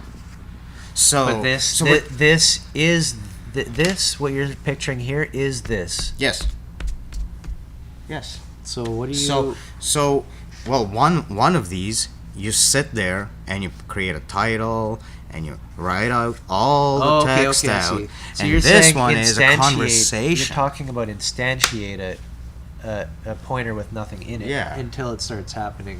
Yeah, it's real time. It's like it gets filled in even once this But- comment has arrived. For example, like see this comment here down here. But this was always supposed to be that. I think. It was always supposed to feel real time, or like. But this does not get quote unquote fully published until the conversation is finished. So it's always in draft mode. Whereas this is your draft, and you have two buttons Yeah, here. it's neat. I think it's a valid. You have a publish, Like two different ways of and then you have a save. pointing to like why not? Why not? Yeah, so this is another way of creating these, except the way they're getting created is real time by the system as a conversation happens anywhere somewhere else. It's a pointer. That's what I said before. Yeah. So you're getting it. I think you're getting mixed up in maybe the way I'm explaining it. Yeah, no, I got it eventually. Like why you would want that extra thing. So not only are you like taking conversations and going to broadcast, you're also taking broadcast and going back into conversations, because at the same time, this does not have to be a conversation. Somebody authored a nice post, you reply to it, the author goes, "What did you mean by this?" Start conversation. Don't and then forget. and then this goes on, and then you're like, "Oh, here's a summary of what we just talked about. Do you agree?" And they go, "Oh, yes, I do." Something like that. You know, like I'm just being naive, obviously, but You can also start your post with one of these. we covered that part. Yeah. Right. So you're always jumping back and forth between real time and broadcast, real time and broadcast, real time and broadcast. That's another motivator between how you start conversations with others. Because if you stumble upon a broadcast, like I was thinking about on Reddit. Reddit, Yeah. yeah, Right. Just the way exactly. that And that and you're is. like, "What, buddy? What the fuck are you thinking?" You can just actually ask them that right then and there, hash it all out, and if you're all in, honest spirits, if you will.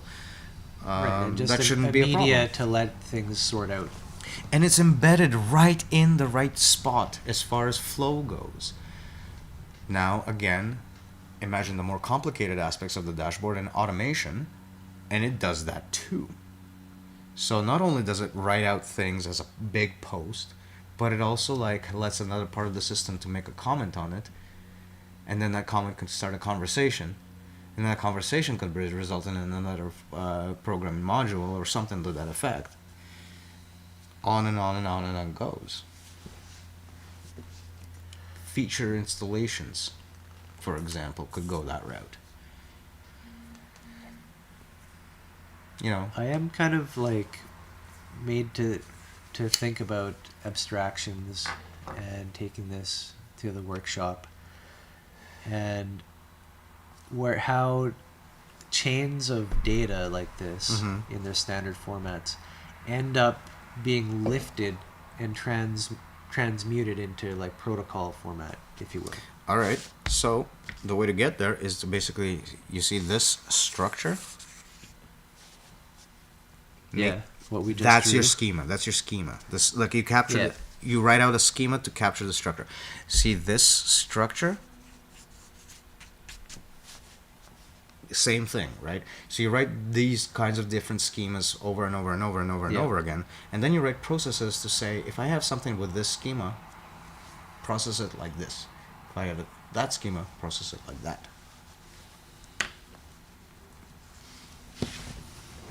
Right.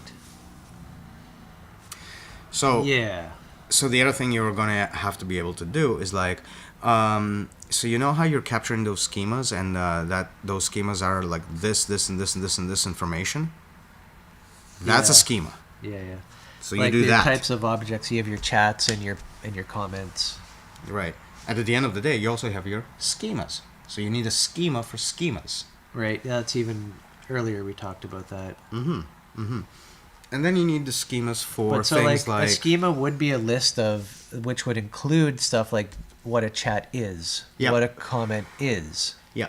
It has these properties. So Bam, bam, so you bam. have a comment schema, you have a chat schema, a message schema, you But have a schema, is- you have a transference schema. Is this not all kept in one spot as a The schema a database. library? The schema database. Like Of as which in- the first schema is that of schema. Of course.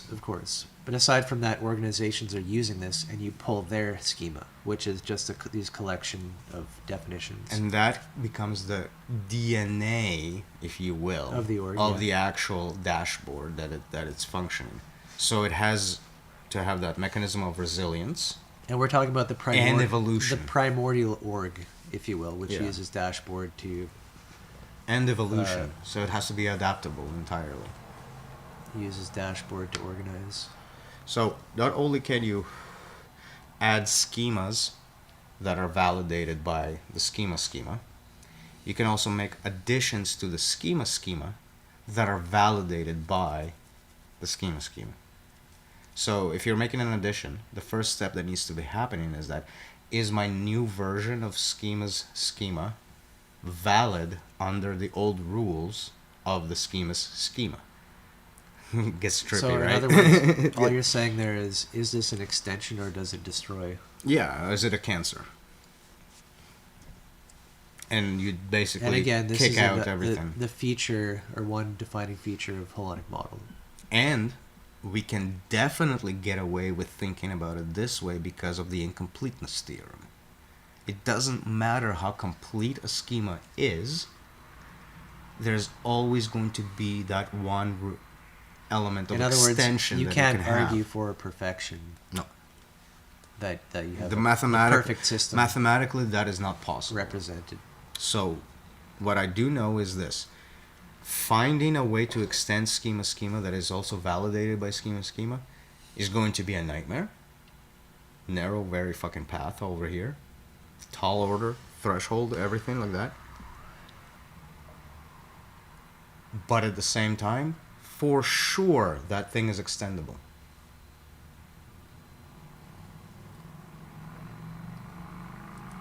Anyways, yeah, that's kind of a It's tangent. trippy. It's trippy as fuck. I'm just not sure where I need that. So this is why, in this situation, this is number 3, in terms of user experience. You don't touch that. You basically stay here most of the time. Oh, you're saying how to validate like modules that you're adding to the guild. Yeah. Ah, yes. Yeah. Yeah, so this is going to be like a technician's workspace. But you can modify your message schemas. Right. You can modify No, your. but I get the difficulty in trying to mathematically prove the extension.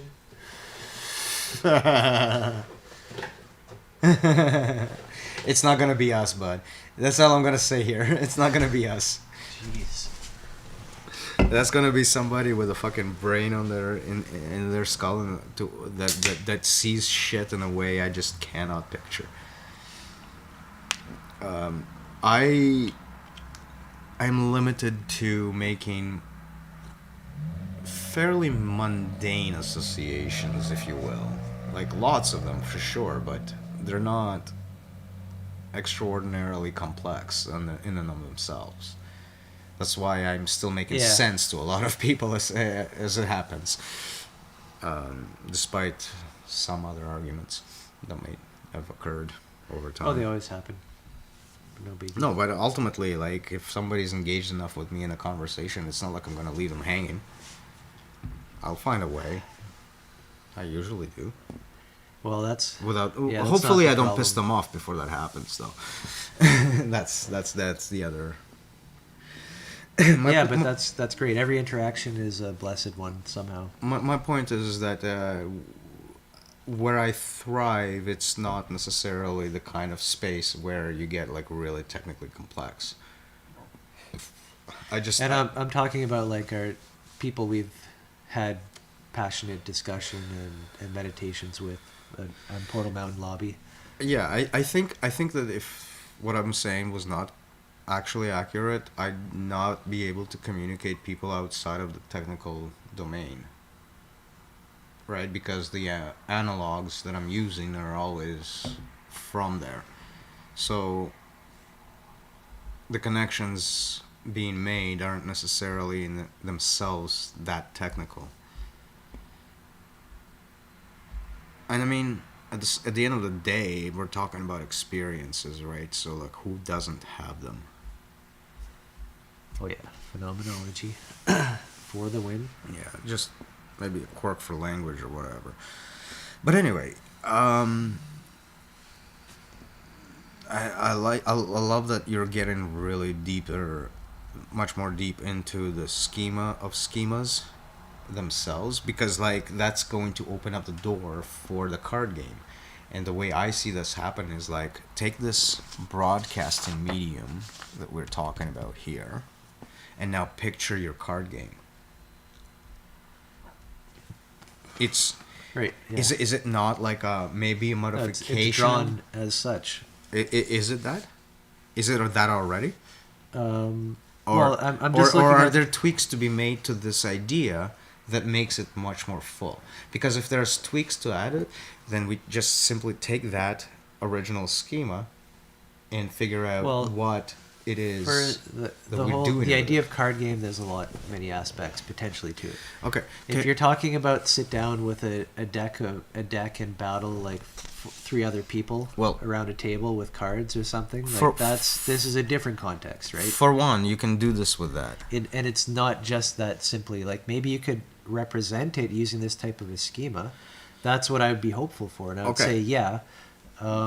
So the idea was, and this board. I don't think you're understanding my question. My question is, take this and show me what's different between this and the card game, so that we can explain how we're making a card game out of this. So I would kind of what's missing. I would kind of counter that with probably, instead of the card game itself, an iteration of it or a type of it, which is I'd almost kind of rather point that conversation towards like the AO Mini that we've been doing, like working on with Anders. So and like just a simple idea, like let's keep it simpler than the card game, because card game can be complex. Okay, let's narrow down the idea of what the card game is into being the simple version, and then go from there. Yeah. So here's my thing. I see, just to get started, I see I think it You're is. putting It that- is the conversation so- so- engine. so It you're- is what we've been talking about. So you're putting down a card like this. I see that correlate with post. You put down a card. Sure. What's different between a forum thread based on that post versus what you do with cards? Yeah. How is it different than doing this down the line? Where do we see a difference in utility? Like, if you were to picture the user interface, what would the difference be between what you're seeing in a forum, like a Reddit, Right. versus this situation with cards? Let's start simple. I think it's highly reflective. So First off, let's start simple, and think through from the perspective of the user. I do have. I'm listening to you. I'm Responses. talking, but I'm listening. And I'm starting off with the space in which cards are being brought So you have a in. media. So That's what this table represents, a media. To Right. Put cards into. right. So this is analogous to forum thread. That could be the type Initially. of card you're placing. Right. Type of card called forum. Type of card. Yeah, right? yeah. Type of card called conversation. Fair. Which is Potentially. already reflecting Well, more what's than likely, what's you would just drop right into the conversation itself. that's already With these higher ideas, the protocol is understood as what's happening. so. So you UX. have to maintain dashboard in your head, in your mind. You're UX. overlaying what's going on. So no UX. So you're starting a card title. Yeah. Title. Body. Well, there's obviously title and body. Title can get more complicated though. Meta. Yeah, there's metadata. Okay. Very typical post structure, right? So far. Even a message. Sure. Okay. Even a message could follow this structure. Like, this is still relevant to even Right. conversational messages. I would put like meta before title, but Well, that's yeah, you know, arbitrary. that's Doesn't yeah. matter. Like you have JSON API to represent all of this. Yeah. And a so what Right. what I'm so inter- on the basic level, a card game that isn't advanced or complicated is just putting down index cards of data with data in it. It has a title on the top. It should. Those can reflect, depending on the type of card, a namespace title. type, which are namespaced. Yeah, namespace type. So meta of that, you can also have the series, but that could be there could be like an icon like a star or a half circle here or there, just so you know what namespace that is. So there's a namespace. So hold on, you use namespace- the word series. I need to understand that clearer. Yeah, just a namespace. So a series being like a particular task or an environment that you're describing through protocol. That's what this stack of cards is. So series implies order. Yeah, it's tied to the namespace. So the namespace itself has a chunk that you can carry around and give. Series means order in the sense that first this item, then that item, Series then was this item. the wrong word. Collection. Collection, because I Collection. thought, yeah, Okay, collection. a namespace does collect Right. type information, for example. That's Yeah, true. I didn't mean that to trip on Yeah. technical- No. I understand. That's why I asked. That's literally why I asked. So that's the last thing is that, So you're talking about a bucket of information, not ordered information there. Okay. yeah, by series I meant you do typically write out the protocols in a certain order. All right. So far, we just have. But it's incidental. So far, what we've built And is correlated to significance, of course. sure. So far, I'm just trying to say what we've built is one kind of post representation. Sure. So even if it's namespaced, even if it's typed, it's got a title, it's got a body. The way it's presented on the user interface could be a post in the form. That doesn't mean that's all it is, but right now we're still in that model. We're able to reuse it. Okay. So sorry, namespace. That's actually already that's the head packager area, whereas type is the expansion of the potential within whatever types the of head things. is talking about. Yeah. Yeah, that's So- so. When This I was is, saying like put a symbol somewhere or something, That's meta. you've already it's meta. represented that. Namespace is Yeah. meta. Cool. So it's like utilize this type from this namespace. Yeah, just to give it a Yep. address. Proper Very address. simple stuff Mhm. so far. So far this is still a post, and what I'm getting at is not that there's no difference, but we've been able to repurpose the existing framework to still do what this is. So we haven't gone out far out of You're the- talking what like we've what done. I've developed with like the card and all that, like how to write Yeah. on them, index cards. What and do all we that. add? What do we add to make it like? So UX again. We put down a card. It has a body. It's connected to stuff through meta. Now what? What's the UX look like? What do you do with that card when you see it? Well, you can place it, and then, Place it, then okay. you can reply to it if you want. You can Place meaning So if you place a card down, and then somebody else places one right next to it, that implies the conversation has started. Or that's what. Yeah, so you're asking what to do basically with a card. In this game, just thinking. So we have a situation of two parallel comments being the post. If you look at these hash marks on this table, these are where you would put your card here. If this was a full circle with 4 tables, you would have a connection to at least the 2 beside you. You know what I'm saying? Like that's what the representation was. You would put a card here. Like let's say you have cards down and somebody wants to battle your card or something in conversation. So you would represent that by putting that card on top of this one. So you'd pull that and then you're attaching your card to the card of interest from your opponent. All right. Analogy time again. The post is the table. The cards. You should write clearer. The post is the table. The cards are the comments.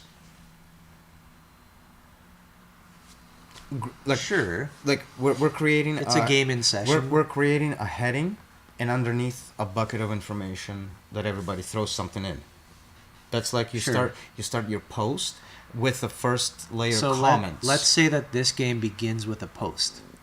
This game, before the tables are laid down and the card boxes are assembled, everyone in their spot, there's a purpose the table came. It's called the post. Everybody has read it, and then that's what you battle on. So you start one after another. You take turns putting down a card Okay. until there becomes conversations coming out. So say there's 2 players. I put down a card first. You put down a card second. At that point in time, does my card have any primacy once every card is collected? Primacy. What does that mean? Like, do I have a special treatment for being first? No. So, in that sense, Although everybody's on the same level. it is kind of, you have to decide. Like only one person. Does everybody want to go at the same time? That's dumb. Right? What I'm trying to say is, if you have this situation, is the first post here or is the first post here? Because that's different. Here you have everybody on the same level. Here you have a kind of a special treatment going on where everybody is under this person. No. So that's what I'm saying. Is the game the post? So with the first card being the first comment, or is the first post no. First card is literally the post? No, I was thinking like the first post is like this theoretical post that it's not anybody did it, but let's say 4 people in a standard game, and this is just this is a type of physical, I guess, Zettelkasten whatever, card box game. So you're saying that this It's post. incidental who goes first. So you post this, which causes this. Something has a aligned 4 players who want to discuss and Oh throw ideas about Okay, something. that's different. That's different. Then that means you There's have a pre you have an existing agreement. You have an reason. agreement. The agreement is the post, the original post. We're going to No, no, see no, no, what no. happens. UX. We have 6 people. We need to talk UX. How do 6 people agree for there to be a starting point for which everybody of those 6 people can lay down one of their 6 okay, cards? okay. See, this is Where a do we cool get- game. Where do we get This to is a it? How game do we of get to it? development. It's a game of civics. Well, game being game, we're talking UX, and UX needs buttons. UX needs clicking. UX needs Right. event listeners. What happens? So there, let's say one of the ways it can happen is a problem. So the event is a problem. The problem creates this Okay. round table. All right. Card So game the only happens. way that happens is that one of these people Somebody says problem.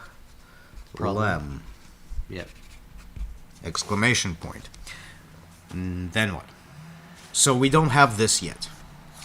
So We just have this. Ideally, the problem would be pointing at an existing conversation, which wraps it, summarizes. Okay. So That's where the game starts. So you can't start in the ether in that sense then. So okay.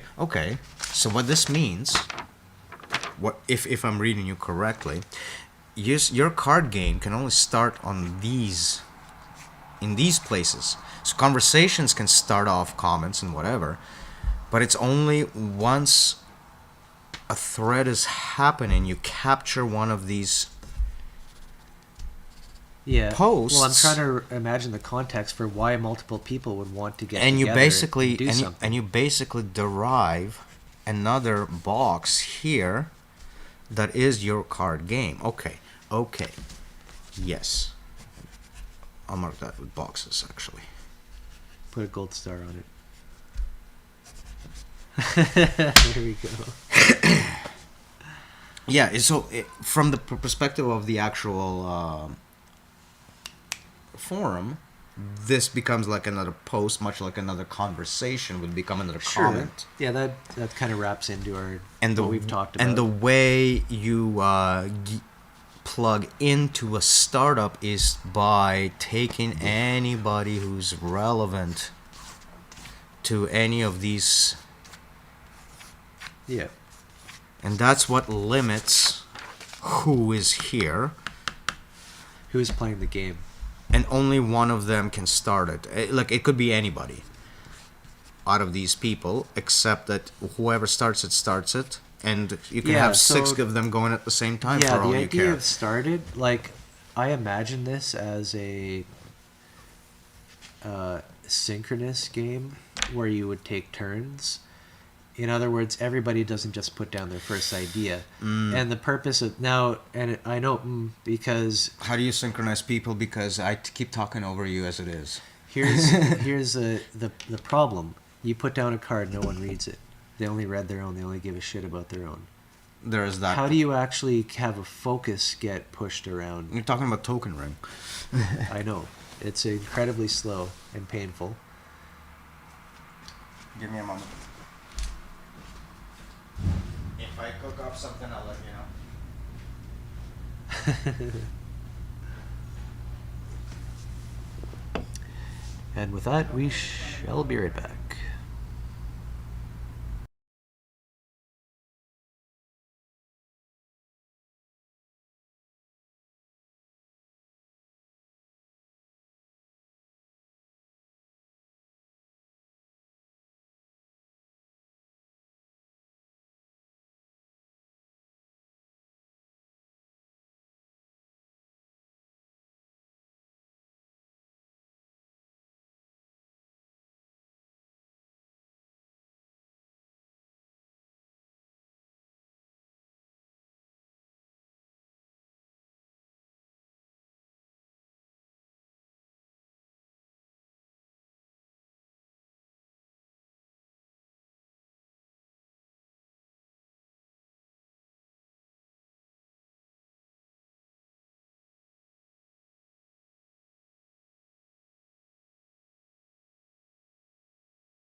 Right? If Right, I understand you correctly, what you're introducing into our broadcast media here is a kind of a forced iterative process. As an exercise potentially. So, and this is to do with organizing or facilitating organization, right? So, it's a facilitation strategy. I do see a problem with the way you presented it and as is. I understand how the system has to operate in an asynchronous manner for most of its that's not the problem. presumed. That's not the problem. But that's what you were saying, though. I think that is one of the that issues, the but it's not the asynchronous problem. is inevitable. So yeah, you need the buy-in first of all. The second problem I'm seeing though is that choosing the order to be based on agents index What do you mean is- index? 1, 2, 3, 4. All right. You go okay. now. You go now. You go now. Oh you go- yeah. That restriction I don't think is warranted and it's arbitrary. Okay. So hold on. Let's stop. But I do The agree, way that I do I- agree with the iteration point, The which way- I want to qualify later. Okay. The way I envisioned this game, what would be coherent with what you just said, whereas if player 1 plays a card and player 2 plays a card and the conversation sparks up right away and it's like everybody wants to know what's going to happen next, player 3 and player 4 may skip, and that may be normal, that it ends up just coming like out like you said, So more natural So what I conversation. don't, so I don't think the iteration should be based on the agency. It should be based on the next card itself. What do you mean the next? So you don't you don't need Oh, you don't need buy-in from people to speak in a specific order. You need a buy-in Okay. for taking care of specific steps of Okay, the okay, order okay. agreed upon. Yeah. So you're talking about having a more live, dynamic, forum-style expression coming out of this 4-player game, let's say. The card dictates Where- the sequence. So let's say everybody puts down cards or whatever and explains them, but at some point the conversation arises. That's what you want. You want everybody to kind of start conversing on the level of a certain conversation, Right. a particular one. So starting this point does not cut us off from having this in parallel, for example. Right. So the goal to get into conversation, to agree with everybody else that there is a certain conversation, that makes sense. And once you do have that, then you have a definitive start point. Once you have the start card, then you have a reply card to it, let's say. The conversation carries on, but many can reply to the start card. From So- there, again, a new chain is going to be kind of decided, like is the mind going to go? When you have a start card, you have a schema in mind, right? Like Yeah. you're putting a card down, not schema-less. It's not just an arbitrary bit of information. It's going to belong to some kind of a schema, right? Whether it's simple or complex, it's a different question. Right. It's just going to like, oh, this means that, right? Like this input field means the value of dollars. This input field means Right. the weight And of in pounds. When we said problem comes in context. The context is in a set of types of Well, things you that already people have- are trying to work with. You already have a broadcast point off of which you're shooting off of. That's the problem. You already defined that, so I'm not too concerned. This is like, instead of making a post about it, or instead of making a conversation about it, you're making a card game about it, and it can come in tandem with, say, Sure, a okay. conversation. That's how I kind of was seeing it too. So, when you put the first It's a card different down, schema. when you put the first card down, it's part of a schema. That schema dictates what should be the other cards, right? That's what dictates what cards can be put down after the fact. That first card will be in the schema. That's a tough one. Well, it has to be in the schema, even if that schema is to propose a new schema, or adding to a schema, or any of those things, extending one. Like, I was just imagining the scenario where, let's say, the classic community garden, some kind of pest comes up. There's a problem. Now you have to apply a certain pesticide. Right. That pest is giving you the schema. The next step is. The next step is. The next step. Yeah, yeah. So it's not the specific agent But that so- speaks in turn. It's the step that speaks in turn. But you don't always. The schema of that pest isn't always clear. You just saw something that looks bad. Right. So And you getting don't know what it is. So no, So- it doesn't include it right away. So if that's the case, the next step is clarification. It's still not who Yeah. does it; it's what gets done.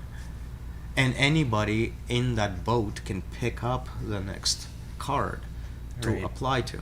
So what I'm trying to say is that you don't pick the order of laying down cards based on the individuals participating in the conversation, but rather you make the sequence about what the card presents in the first place, which dictates the schema of the problem at hand, which dictates what are the next Yeah. steps, and it's whoever is Yeah. able to fulfill that next step is doing the next card laying down. So if the next step is to volunteer for something, that person can lay down the card. You see my drift? Yeah. The cool thing is that we still haven't deviated from this schema, so we're still dealing with posts. So that means this is a comment post that consists of multiple posts that are all ranked in this, Which schema? that are just being worked in a different way, in the same way that a conversation post is being worked out a different way by the system.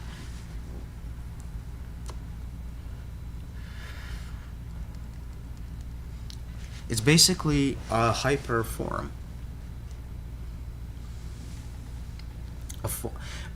What you're saying is you want to be able to make specific posts that impose a schema such that all replies to said post follow said schema. So that schema could potentially dictate specific cards to be filled out in a specific sequence. It's pretty wild-ish. But it's still a form.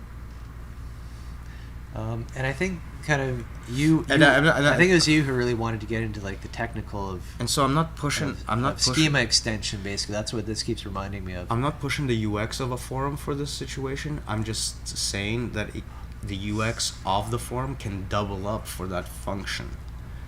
And Yeah, if it's you all the same. and if you think about it that way, just imagine that setup and tweak it to the point of where we have a UX specifically for cards. Like, how would you tweak the post forum comment situation into a UX that allows you to post specific comments in a specific way? That's what I mean. So it's kind of like a solved problem. It's just you know how I was talking about the conversation engine being its own extra chat engine? Your card game seems to be an extra forum engine, like an addition on top of. Interesting. In this case, involving a very particular schema. In this case, like, yeah, that's really the case. It's a schema'd forum reply UX. Because, as you've stated, you need the original problem to be actually Well, that makes sense. Be attached to. Doesn't it? Where does your game start?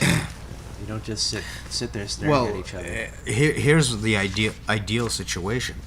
Conversation, right? People are talking. That's your origin post.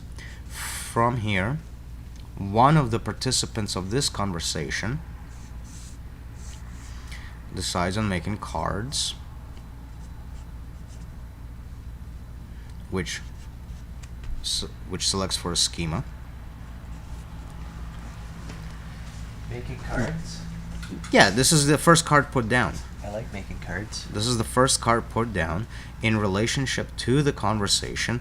It mentions a schema which forces this card and every single card underneath it to be in that schema. Right. Okay, I see what you're getting at. And that's interesting because this is how demands are made. This is how demand happens. You know, institution, and its capturing of demand. What I'm particularly liking about this is that we don't have to deviate from the already existent UX.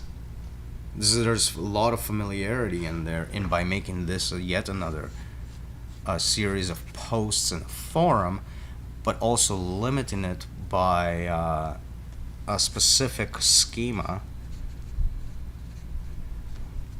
that is not necessarily given by the system initially, right? You can make the card game out of all the elements that are given by the dashboard. So this can be like, okay, I have my conversation engine, which does this part.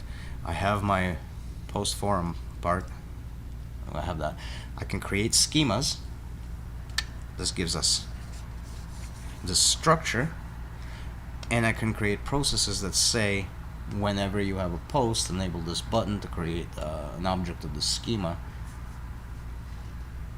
and add to the way the conversation flows. So that extension and adaptability of the conversation, of the representation, makes me think of the primordial archetypes, the offices and all that, actually structuring an organization and having its structure be language, written, which is processed. So, right? You see what I'm saying? Like, have it written. We captured this in the context situation. Obviously with the problem of reification, but that's the idea is that you keep that in mind. So check this out. We're given access to the network, right? The first node on that network that is basically being sold to us by the trusting server is the mediation dashboard, whatever that is. Any one of them. This is all coming. So you switch that context, and you get all of these mediation, and you get a coherent score in those specific mediation guilds. That trend. Then there's other dashboards that take the mediation guilds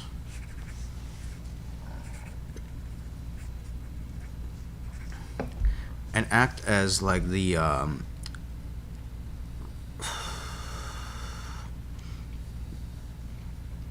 guards, basically, for entry to the individual archetypical guilds.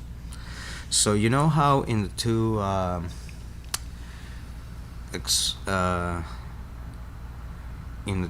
spreadsheets, one about the corporation that dictates which mediation guilds are a requirement to hold certain offices. Right. We've hardly touched on that. So and it was actually in the very beginning of our series. We need to revisit. So this is how we derive our dashboards for each office.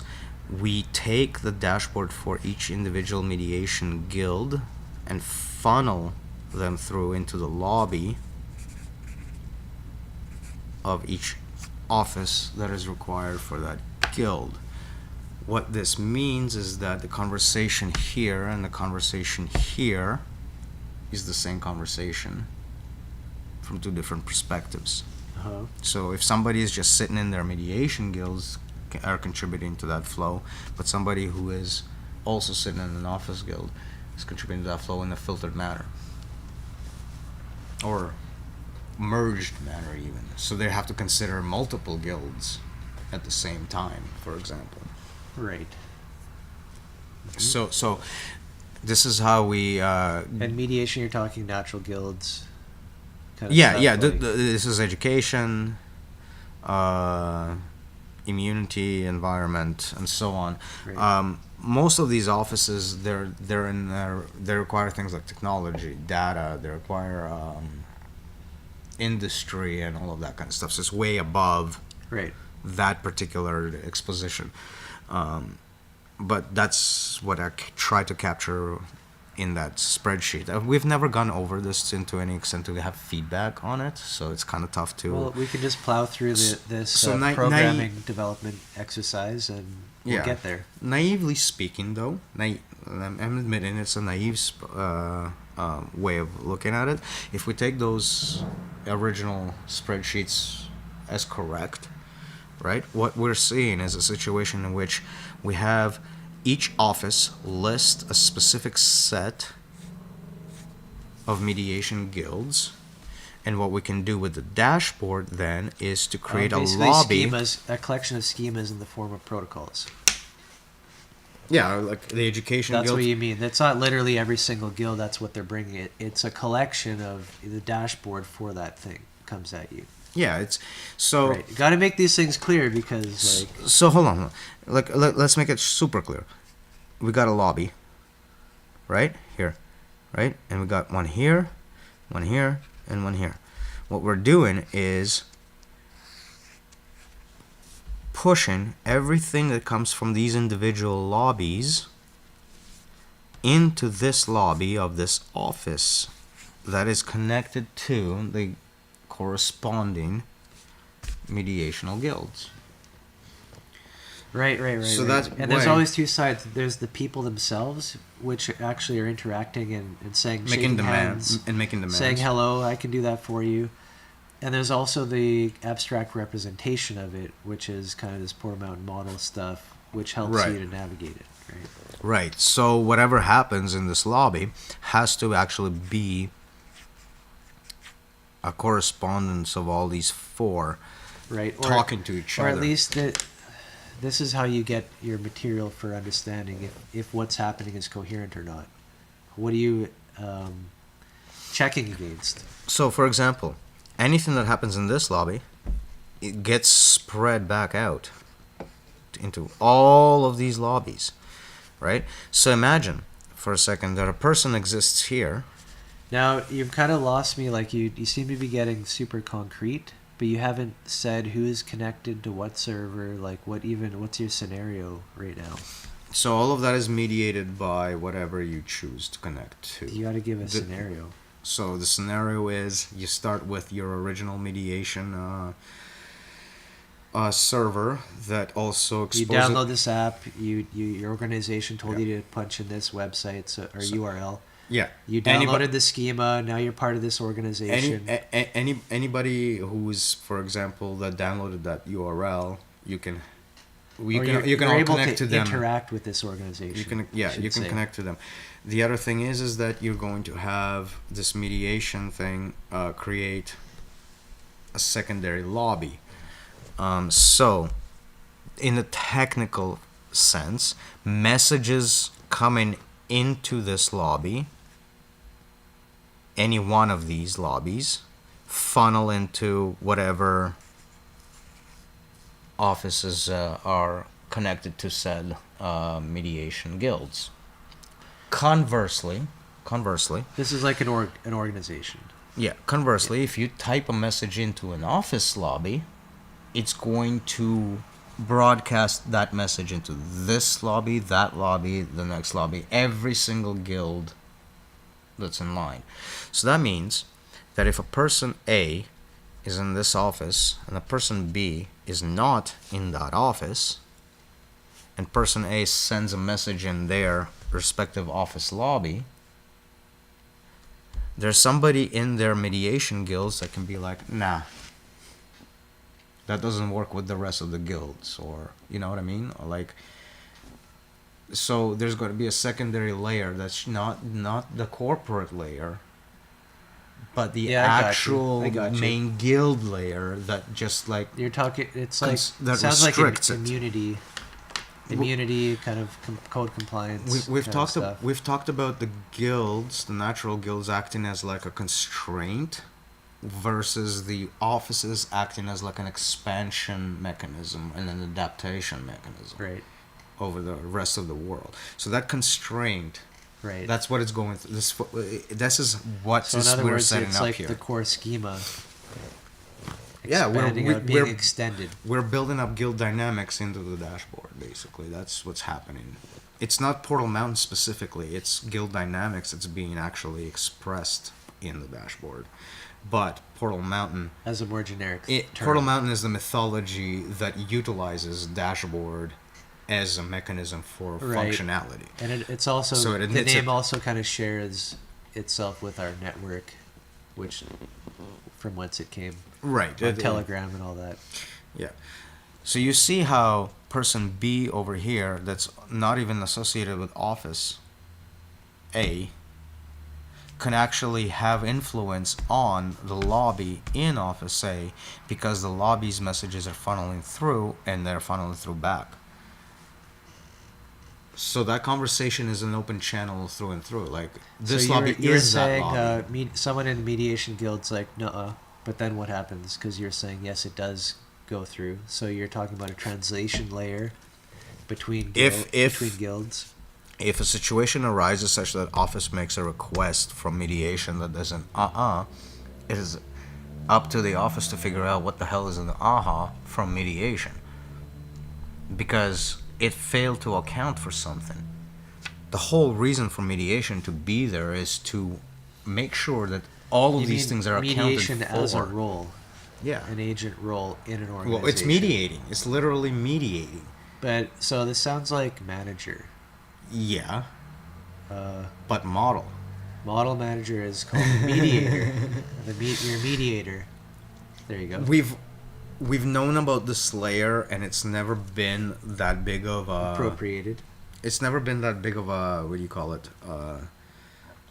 Black spot, because the recognition is that we need a mythology layer, for example, to drive meaning in our concrete layer.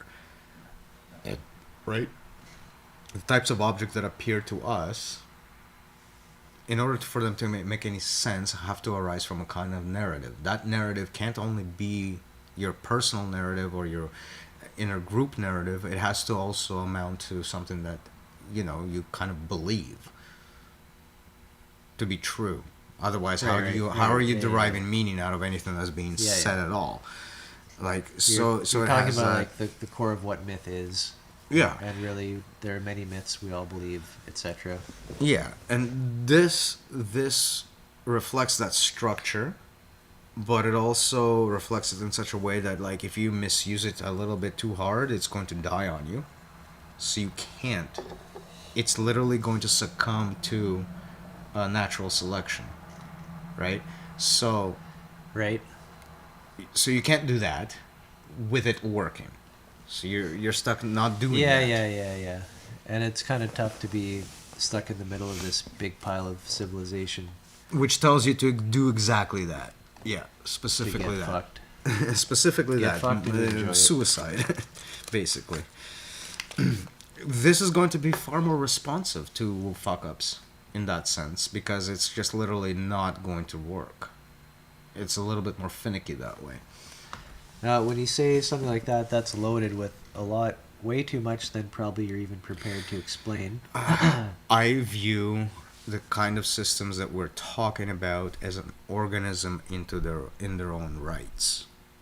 So when I speak about like the kind of AI we're going to be making, or any of those kinds of things, I'm talking about an organism living in an environment, Probably got 15 minutes. running an operating system sensory wise to project an operating system to combine all of that information together. Never fails. Like, that's the only hold on that is possible within the conversation that we're having. Interestingly. Like, anything outside of that is just like an incomplete whole on, or a part of one, or a mechanism of one. You know what I mean? Like, it's like A trinket. an artifact, yeah. Taking on its own. We've already defined it. Taken on its own without its holonic structure, it's All just the trinkets. useless. Everything is useless without the holonic structure. Great.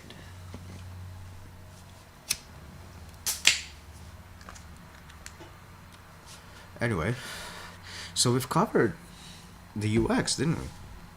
No. You don't think we've covered the conversation engine and No. the way that it can Not at all. evolve into?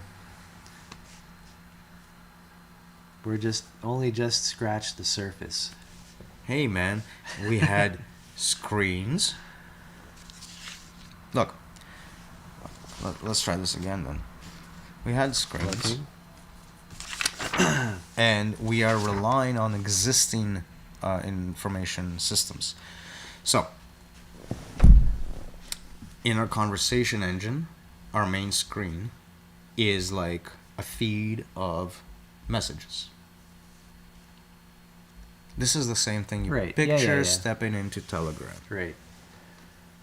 So, and you've installed this as a service or a server on your computer. Yeah, Or your phone. and you've made your decision as to how you're connecting to your network. All of that is being like, And it's either a native app or web-based. Web-based is the, we'll just say default. and the web-based can offer you that immediately because it's on the web, and it's got multiple users to begin with. It's already active in that sense. Right. For example, you don't have to utilize It's a widely used set of protocols. Mm-hmm.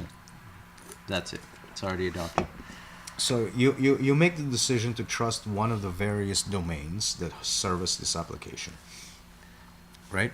Right. That trust And also it's for brings like you into a network. it's for a community group. Like it could be your local community garden, like gets together and talks about stuff. Yeah, This would you be can spring up a server literally anywhere for any reason. so in your client you would have all kinds of servers from all over the place, both trustworthy and close to yourself, and like apart from you on the network, potentially nefarious. Yeah. All the way in between. And not every single one of them is going to contain the not the fundamental. But this is kind of like the ideal. However, it gets implemented of having groups like Facebook groups. not everyone is going for to have a the thing. mediation guilds, for example. Like some groups are going to be literally just for gardening, and all of their mediation information is going to be how to deal with certain problems in the mediation context. Right. So Yes. so there's that difference. So there- I've described one single. That's kind of a server. normal group, if you will, and there's maybe a special group you could say, which, to its coherence, has a correct lobby. Right, and that's the way in, I guess. So yeah, there's an element of trust, but that's counteracted with not mattering too much, because at some point everybody's reputation is going to show up. So, Ideally, again, I think this what you're talking about aspect was going to be way after other implementations. yeah, but the point is that that trust factor of which initial URL you choose for your mediation guild should actually normalize due to reputations amongst themselves. Do you know what I mean? Like, if all of the servers are saying this one is shit, they're not gonna suggest it to you. Well, again, this gets into the web of trust stuff, which is more feature type stuff, which I believe we have the tech already to do it well, as far as I know. Well, part of the scoring system is going to be necessarily be manual. But the issue is you need to have an identity, protect it, be able to encrypt messages, etc. Yeah. To say So- who you are from yourself. So that's how you fit there's in going to be a correlation machine-wise to the network in a web of trust. If you have a client,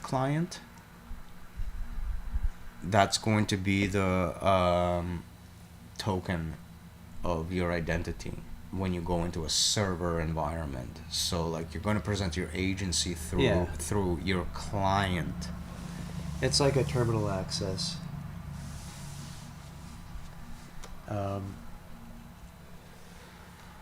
Yeah, But that's again, all of this is implementation detail. right. What I think is a good development is that we've been able to figure out the idea of what you call the card game. and fix it into the original dashboard implementation as being a type of broadcast post. Not forum. Yeah. Not forum. Yeah. We're I going to get step it. away from the word forum. Because it always starts somewhere. It has a start point. Right? Which, that makes sense.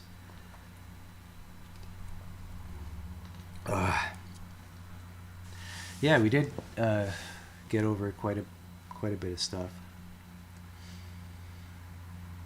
Now, Quite pleased. if you think about it, that the whole reputation system that I'm talking about is also like your karmic equivalent of like you do shit with certain intentions that's going to resonate back in the grander scheme of the narrative that's ongoing in the dashboard. How this is going to happen before the system you're talking about is basically lobby, campus, academy. For each organization, it has a lobby, it has a campus, it has an academy. Certain people are invited, ad hoc, fiat, rule of It the could king, be a into the coherent. campus, It could be a coherent score. or into the no. I'm saying this is before that happens. This is how it does happen, or some are invited into the academy. Before you have a system set up, what does it look like? You tell me. No, so here's the thing. I've always envisioned the jump from lobby to campus to academy to be a matter of coherence. We're also talking about in the context that yeah, we're yeah. in. We're also talking about certain media like Telegram and its limitations, right? Of having a Yeah. single ownership and a decider over Which doesn't the decider. which doesn't happen in this architecture. Right. Yeah. So I feel that. Yeah. About the only thing that you can trust for there to happen to, like, say, avoid harassment, that's the main kicker, right? Like, that's what normally social systems suffer from.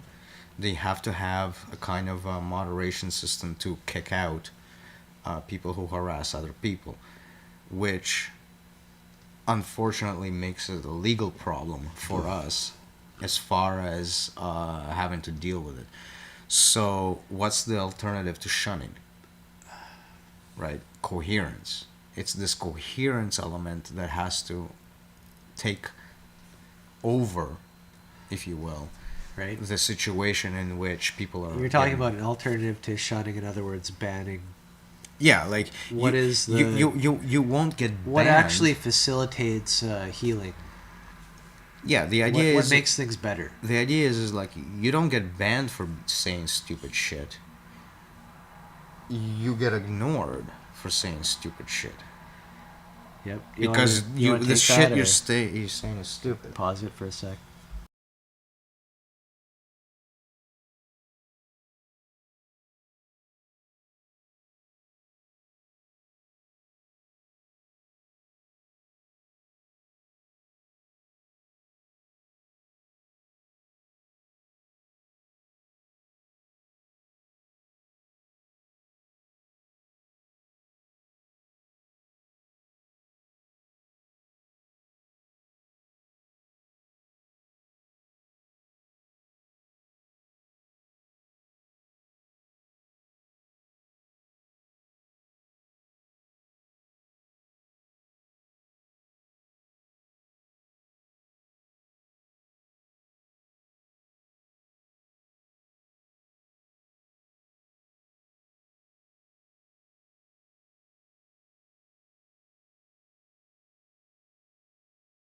So Good.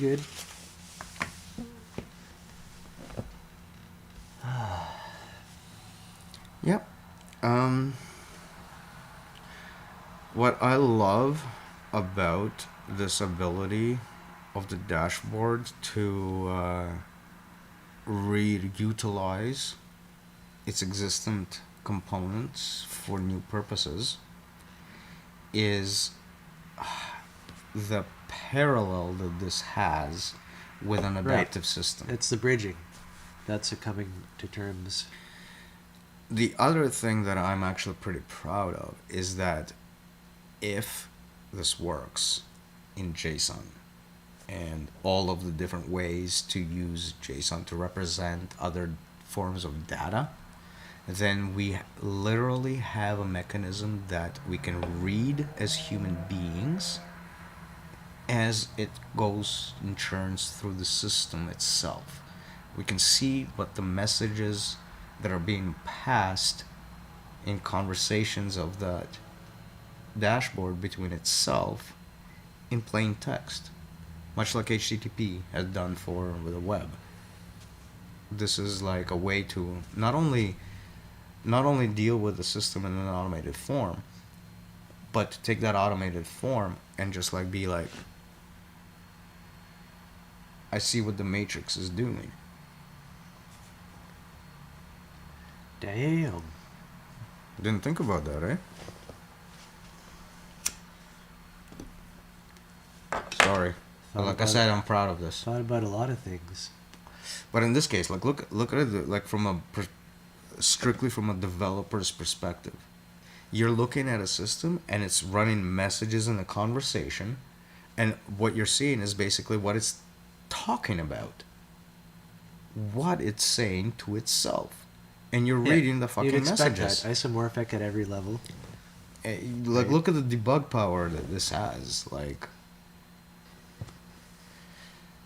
at the same time, charlatanism is a problem.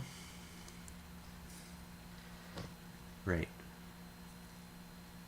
Hence the structure. So charlatanism will be like the one thing that I'm concerned with as far as the coherence score goes. I do ideally am hopeful Right. that Yeah, see, that's another- they'll get ignored. Imagine having an AI bot to tell you coherent things to shunt into the conversation. Yeah, that's a problem. Boom. Now you're in. You wait. But for then wait for imagine- your moment and then give that. But then imagine this AI talking to anybody else, and all it's able to do is spew coherence, and therefore just translating the model for that yeah, person. great. Everybody can Like have one. you can't lose almost. Right. Because Yeah, how the fuck is the double-edged sword. how the fuck is the AI gonna get that powerful without actually, you know? It is though. That's the singularity. Guild. I The guild am singularity. using GPT-4 as a kind of an example, again naively, but it's themed, if you will, in a way that will take information, this kind of disconnected information, and be like, holy shit, this works. You know, like, that's a good, that It can that- like process logic and yeah, like and context and create ideas. And as a res- namespace. Every conversation is a namespace. it's of very reality. it's very resistant to any kind of anti-system rhetoric. It always like follows up with, but keep in mind yeah. that this works and this works and this works Right. too. So it does that, all of that. But when you like jam it against the wall and be like, cool, but you know, if you have a lot of money and you can buy your way out of every penalty, what's left? And it'll like stay there, linger on that thought for a second. And then it's like, yeah, but keep in mind. Just a tiny percentage. You know what I mean? Like, it's very resistant, but it can't Right. fight that shit. It's a safety rails built into it. Well, it doesn't know any different either. Like, the only thing it knows is the rhetoric of how it's beneficial. The myth of progress. It's working right from it. It literally has It has within- access to, it has to wi- model the human and the human spirit and all this. within its inner workings, it has the notion that progress equals good. We're given a hobbled version. That's obviously the problem. Yeah, you try to explain something that takes infinity words in a few sentences and paragraphs. that's the ordeal. the hard problem. There's no hard problem. It's so hard. No. There's only stupid people. There is stupidity. Psychosis? Yes, stupid. And There is neurosis. stupidity, not stupid people. I should have not said that. Correct. All right, so card Yeah, so game. that was a Card good- game is That was cool. a good sesh today. We probably got to cut it off because it's going to hit past the 4 hour Here, mark. here's the problem. I'm glad we that- kind of integrated that. Now, Here's the problem with the card we'll take game this needs. forward with what we've been working with Anders for the website. and Check all this that. out. Check this out. Here's the main problem with the card game. It requires schemas. So you can't play it unless you have a schema in mind and developed in the system. That's not to true. to facilitate the actual game. It's not true. Well, There's how there's degrees of coherence because you can just sit there with an empty stack and start placing cards with notes and not all right. know what you're doing. Initially, you can start with cards being posts, and then you don't have to do any extra work. But then you need a you'll need a schema to like say, okay, this is card 1, this is card 2, this is card 3, this is card 4. What makes card 1 1? What makes card 2 2? You know, and if Yeah. do they require different information than just mere body? So like the game for a participant, the game could be like a classic card game type thing where it gives you those instructions literally to you do this and you say that, you put this here, you blah blah blah. You're just following And that's this what mechanical the thing, schema does. right? The schema explains that part. So Otherwise, you're that's why just you sitting need there it. with a pen and paper Right. with a blank stare But on your face. the cool thing is that it could still be after the fact, but only if you're clever. So you can have a bunch It's an interesting media. you can have a bunch of posts. So say your schema requires a minimum of 4 Who's posts. honking out there? Of 4 Yeah. posts to reply. Your Well, schema? once you like simple schema, right? Like you're only Oh, looking man. for Dude, 4 points of This is feedback. going to be like Minecraft for forums.